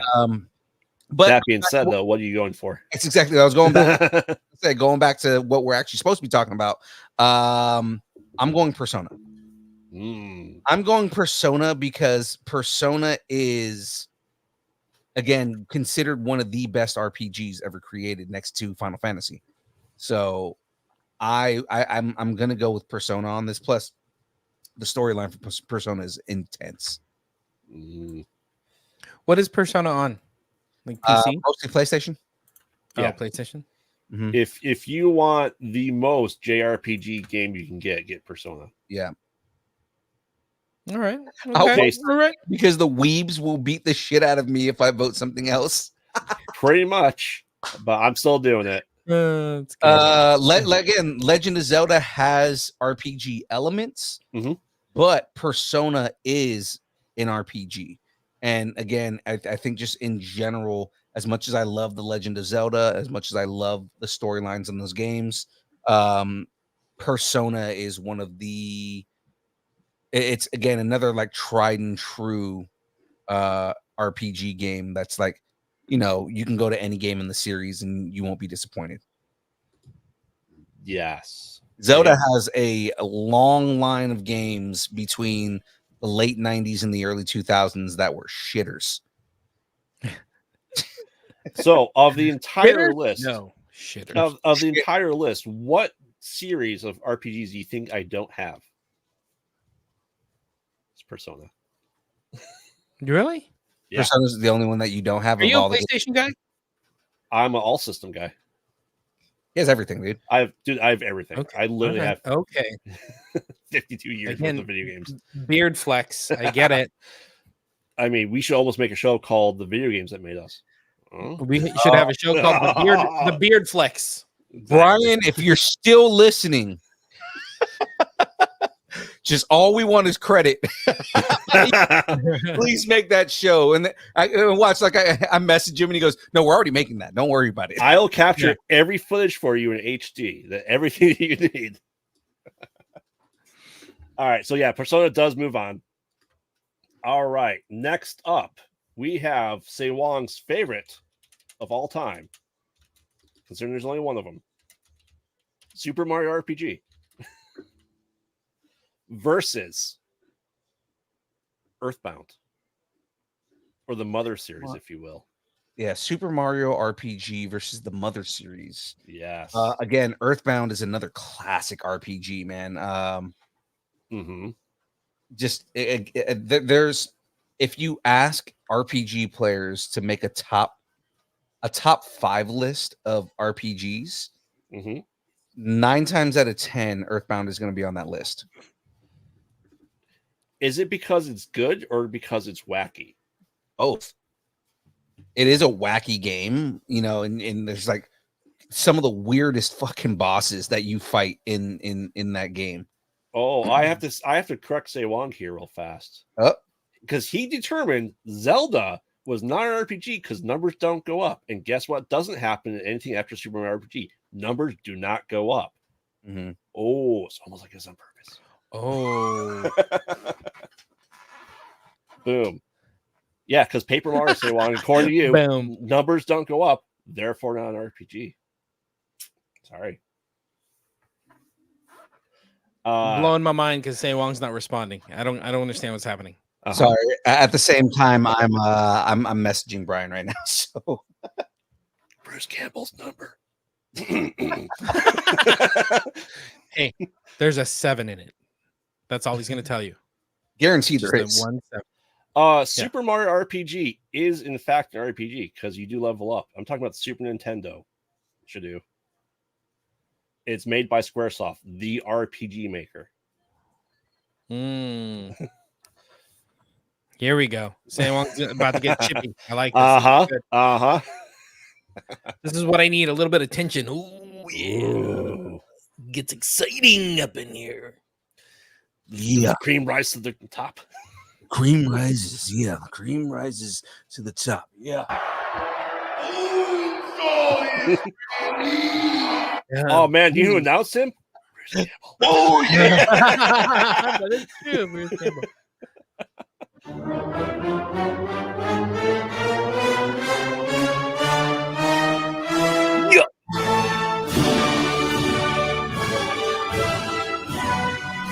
Oh yeah. Se Wong, their numbers don't go up. All right. So we have, regardless, just like I said, I had to get that in there. I'm going Mario RPG. On point. That's right. I always forget that Matt's favorite thing that I do is do the soundboard, and James's thing that he hates the most is when I do the soundboard. So Matt likes it when you don't talk and just push buttons, is what you're saying. Absolutely. It's his favorite thing. Oh yeah. No, I don't mind the soundboard, but when you go on other people's shows and you bring the soundboard, that's when I don't like it. Oh, Because I'm watching their faces Yeah. like, what is happening? What's wrong with my keyboard? And you just, oh yeah, Miss Elizabeth, oh yeah. All right. So Phil, what do you say? I go with the Mother series. Mm. Mario RPG is not a bad game. Mother. At least the first one wasn't. the second one, I couldn't get through the whole game. But I mean, like, I'm gonna go with the Mother series. Mother. Thanks, Danzig. Hey, night. Yeah. Yeah. Wow. Do you want to me? Sorry, go ahead. Wow. So, what do you say, James? What did young Phil say? Mother? Yeah, so he's gonna go with Mario RPG then. No, what does Tater say? Oh, that's right, Tater. What do you? I'll say mother. I'll say mother for now. Let me All talk right. to you. Yeah. Sorry, I'm playing with my sectars. Say Wong is still saying there's more than one Mario RPG. Show me another game that says RPG in English, please. Ooh, okay. Wrong there. I'll say mother because Say Wong said mother, and I just don't want to feel the wrath of Say Wong. Ooh. I'm just looking All at right. all my wrestling sound bites because I'm sure that that Matt's getting excited hearing all these wrestling ones. Yeah, there you go. All right. So we should give Matt a soundboard with just wrestling sound bites on it, and just have him hit it when Kofi's talking. Yeah. Oh my god. Seriously? Oh Just my to throw him off. Matt, Throw off if Kofi. I get you if I make you a digital soundboard, would you use it on comic book on the comic book shows? Oh, that'd be funny. I need a soundboard, but I know there's a website that lets you build digital soundboards, Yeah. Ooh. right? So if it's like if I make you, he said yes, done. Okay, I have to build this soundboard for you specifically because I the next time I listen to Comic Book Nation, I just want to hear him interrupting Kofi with like, What? Hey, What? Janelle is like 7 months pregnant and she's about to go on leave. Don't ruin our chances of getting on comic book by spamming. What? Are you spamming Stone Cold on me? What? John You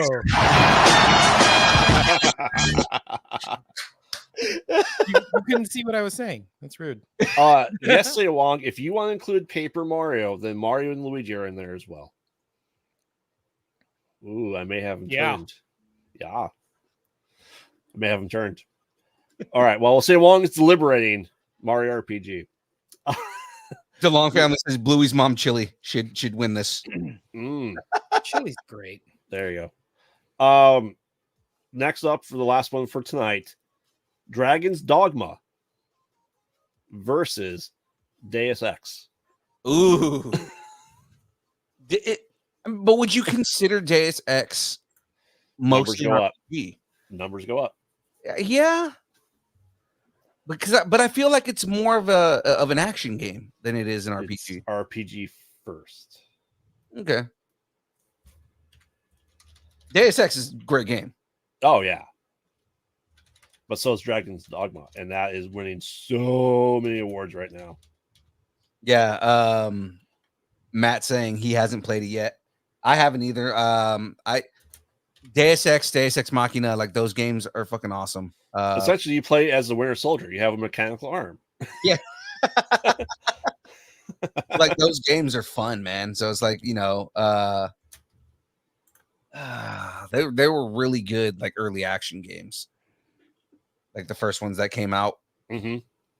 Were but Deus Ex and Deus Ex Machina are RPGs more so than anything else. Yeah. I haven't watched it yet, James. Stop talking about the Sign episode. It's the 28-minute long episode. Normally they're like 8 minutes long, so it's Bluey craziness. All right? So here's where I'm not understanding because everybody's talking about their favorite Bluey episodes in the chat right now. Mm-hmm. Right? Like, so I'm like, I don't know what's going on right now. Mm-hmm. Right? Like, Matt said sleepy time easy. Can grannies floss? The grannies are great. They're so good. The Sign was epic. Said that episode wrecked me. The Yes. sleepy time episode. Everybody in our house was crying. So Dragon's Dogma, going back into this, because guys, we will do. I'm me and Graveyard are probably what Graveyard's probably watched Bluey more than I have, but I mean like, I have kids. Exactly. I'm gonna be totally in the dark because I don't watch Bluey. So Matt said, "I slipped on my beans." Is an all-time quote. He slipped on my beans. Mm. So Dragon's Dogma. What's that on? Probably PC or PS5. A computer of some sort. Yes. Dragon's Dogma. Yeah, I mean, number 2 just came out. Mhm. It came out. It's on everything. It's on all the things. Okay, so I might have to start playing it. Yeah. Because on the side, like I said, I've been playing Fallout 3 again because of the Fallout show. Exactly. Which arguably everybody talks about, between that and New Vegas, those are like the best Fallout games. So You guys really like the Fallout show? it was so good, dude. I watched it. I don't know. You haven't finished it yet, right? I haven't. I've only gotten through like one episode. But I haven't been able to watch the rest. I was saying Graveyard. Oh, great. I finished. I watched 6 episodes this past weekend. Just yeah. I watched first 2 and then 6 in a row. So yeah. I watched Bluey the Sign about 6 times this weekend. So does that count? No. Okay. Well, I mean, we will have the Fallout of Fallout coming soon after examining 97. Dad jokes. Dad jokes. I like this. Yeah, no, it was again that show, like the way they played it, they did it right. Right? Like, it is a show that doesn't follow any of the games directly. That's good. Fallout Bluey edition. Bingo opens the vault and goes into the world and meets Rusty. I need like a Bluey parody of like Bluey remixing every show that we do. Oh my god! No, hold on. They did Evil Dead. Would the Bluey Fallout, hybrid, would it be ultra violent the way that Fallout is? Oh, that's good. No, essentially probably what would happen is if they shot someone, they'd beans would fall out of them. Beans would fall out of them. They're playing keepy uppies with a rad roach. Oh, see? Instead of guns, Here we go. Instead of guns, it's the magical flower. Matt said yes, it would. It'd be very violent. Wow. But say one wants to know what your vote is, Phil. Dragon's Dogma, or what was the other one that we were voting on? Deus Ex. I mean, Dragon's Dogma is getting all kinds of awards. I haven't even seen gameplay of it, so I can't really vote. I mean, Deus Ex won awards too when it came out. But I was gonna say, Deus Ex is an amazing game. Coco comes out in the armor. Coco in power armor. I need somebody to Photoshop that, please.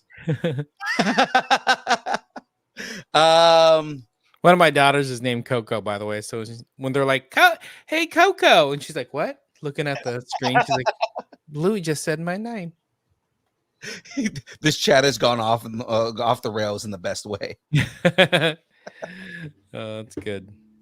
Oh man. I've played Deus Ex. I have not played Dragon's Dogma, but Dragon's Dogma is, like, everybody's talking about how good it is right now. I don't know. I'm gonna say Dragon's Dogma because I can't pronounce the other one. So, Deus Ex. Yeah, there you go. That one, but not that one. The first one. Kevin Smith's Dragon's Dogma. That one.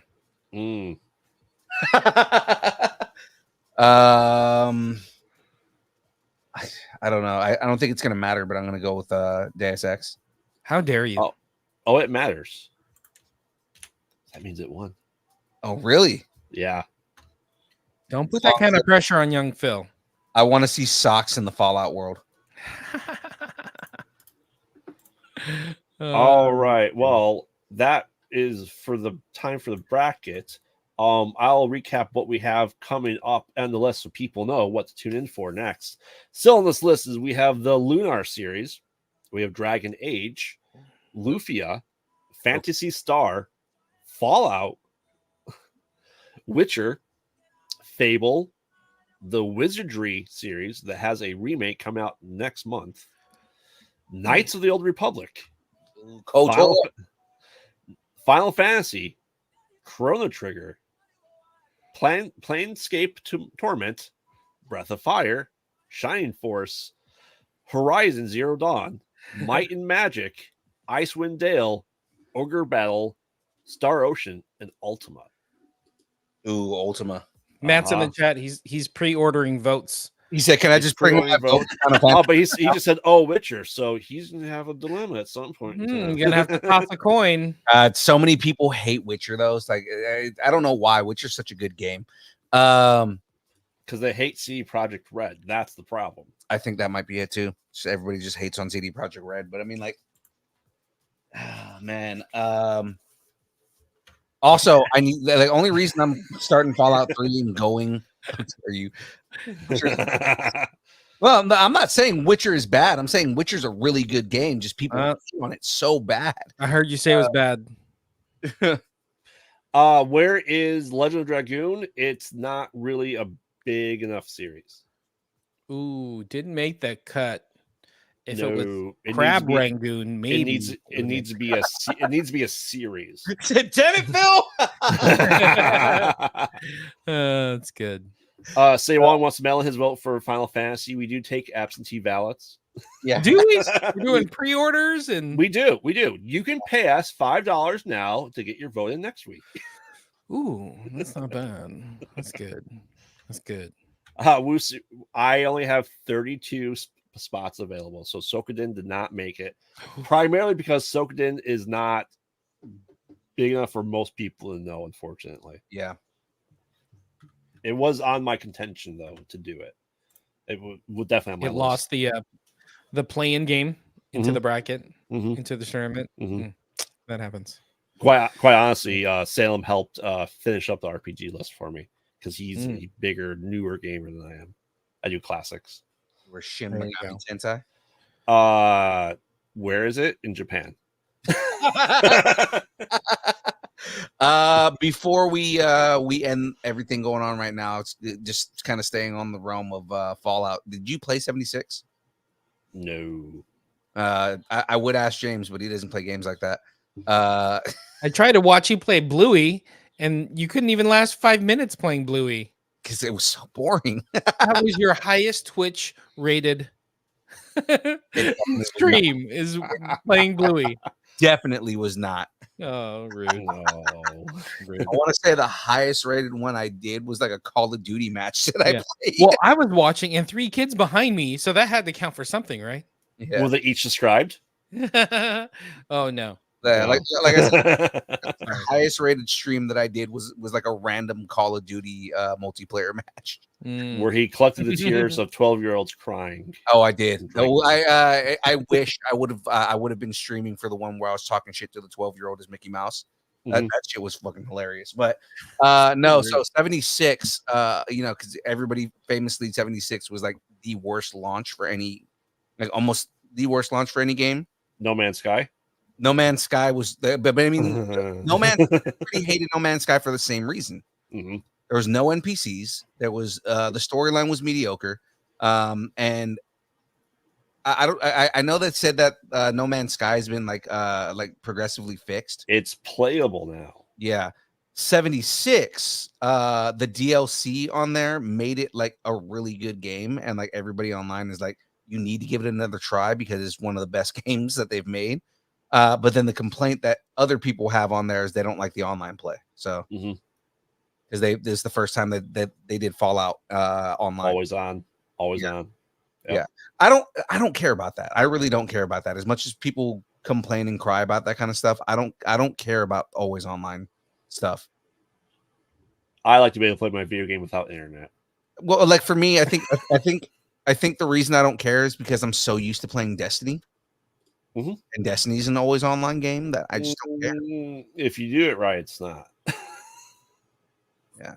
But with that being said, ladies and gentlemen, that is it for us this week. Graveyard, give everybody your plug, man. What are some plugs you got here going on? Coming soon, the beards that made us. No. Beards that made us. Mhm. So, I'm Graveyard, co-host of the Mostly Pod Out at Night, Mostly Podcast. You can follow us on night, mostly. You can follow us on all social media at Pod Out at Night. We have a new show called Conversations of Void. We've been going about 6 months strong on that at this point in time. That is on Wednesday nights, right before examining 97 here in Distance Learning. And you can follow all the horror movie stuff I'm working on at Horror-Raven. So make sure to check that out. We are doing 2 movies next month and 4 more planned later this year. Is that the production company? Yeah. That's I awesome. started. Yeah.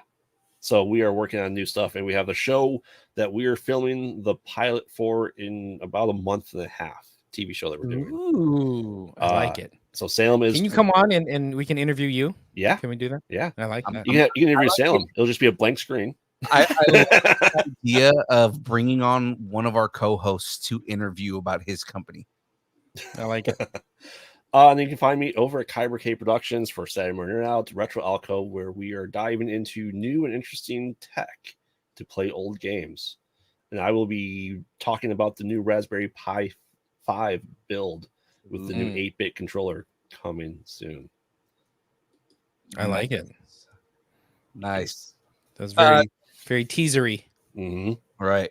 Jamez. Hey, Hey, look at me. I've never been on the single screen. Yeah, Oh, I know, right? crazy. Any pluggables that you want? You can find everything I No do. one cares. All right. So, ladies and gentlemen, I'm kidding. Go ahead, man. Go. It's there on the screen. Distance nerding. I was late, so I guess I don't get to say it. But yeah, find everything we do on Distance Nerding on everything. Yeah. All the things. And if I'm not there, then I'm waiting in the school parking lot to pick up my kids. And that's about it. So yeah, there you go. Distance Nerding. All right. Of course. So, ladies and gentlemen, you know who we are. Of course, you just saw Jamez right there plugging the same show that I'm about to plug right now. But if you want to connect with us on Instagram, Facebook, Twitter, Twitch, TikTok, Threads, YouTube, Discord, MySpace, Vine, GeoCities, Friendster, Second Life, AIM, Farmers Only, Christian Mingle, OnlyFans. Only pictures of Aaron Watson's feet and mandals, the beard, and Jamez 5000's glasses sitting seductively on the table, just staring at you like Jamez. Show them the glasses. Oh, these glasses. Look at those sexy glasses. Yeah. Yeah, the hottest glasses ever. Of course, ladies and gentlemen, if you want us to break up with your boyfriend, girlfriend, significant other, pet, schoolyard bully, annoying neighbor, or just tell us how much you enjoy us, hate us, or wish the internet would consume us completely and spit us out at the feet of Dwayne "The Rock" Johnson, The final boss. the final boss. The final boss. If you smell what the Rock is cooking. Is it meth? Is he cooking meth? It might be. You can send us an email at dist. I can't believe I screwed up Nacelle name in front of the guy that made Nacelle. It won't happen I did again, that. though. I bet you. Ever. He's Like he's not going to come on ever consciously again. think every time. Nacelle. It's Nacelle Company. Nacelle. Yeah. By the way, I got something for Matt. Matt, I got a Distance Nerding shirt on. I will trade you shirts. We will send you a Distance Nerding shirt if you send me a Comic Book Nation shirt that I ordered before the pandemic when you guys first started. I want a confirmation shirt. I bugged are. Kofi about that on screen, and he's like, "Damn it! Why do people keep bringing that up?" I'm like, "Oops, sorry." That's good. Or if anybody wants to trade, I have a Costco size case of Captain America Coke Zeros. Ooh. There you go. Would you take this eraser? Maybe Okay. I might. I I meant other Coke Zero cans. Oh. Now who's the zero? Matt says he doesn't have one, so sorry. Ah. Well, ladies and gentlemen, Still send him a shirt. yeah, absolutely. I'm down to send him a shirt, man. Matt, DM us with your address and size. I will send you a shirt, man, for sure. And Oh, some stickers. made me pick mine up. That's rude. Yeah, well, he lives in Nashville, so. Yeah. All right. Longer commute. I know, right? Ladies and gentlemen, that is it from us. So we will see you all on Tuesday, me on Monday. And until then, of course, as always, ladies and gentlemen, keep nerding together. We will see you guys next time. It's time for the dance party. Let's do this. Here for I this. got You so many ready? things to dance with. It's beardception time. There's one behind me. There's me. There's one in front of me. Too many beards. That's way too many beards. I'm not egotistic. I don't know what you're talking about. Yes. Is that the new one? No, this is the old. This is like 40-year-old Okay. pop tour.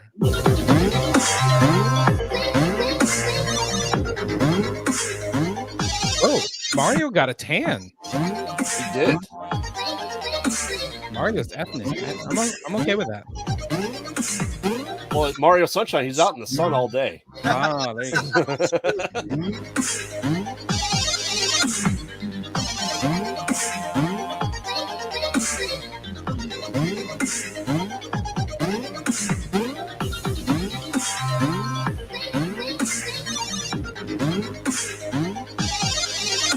Beard to the third power. I like it. Beard to the third power. I love it.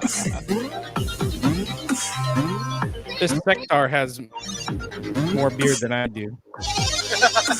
You got Filipino beard, which is not a beard at all. I know I do.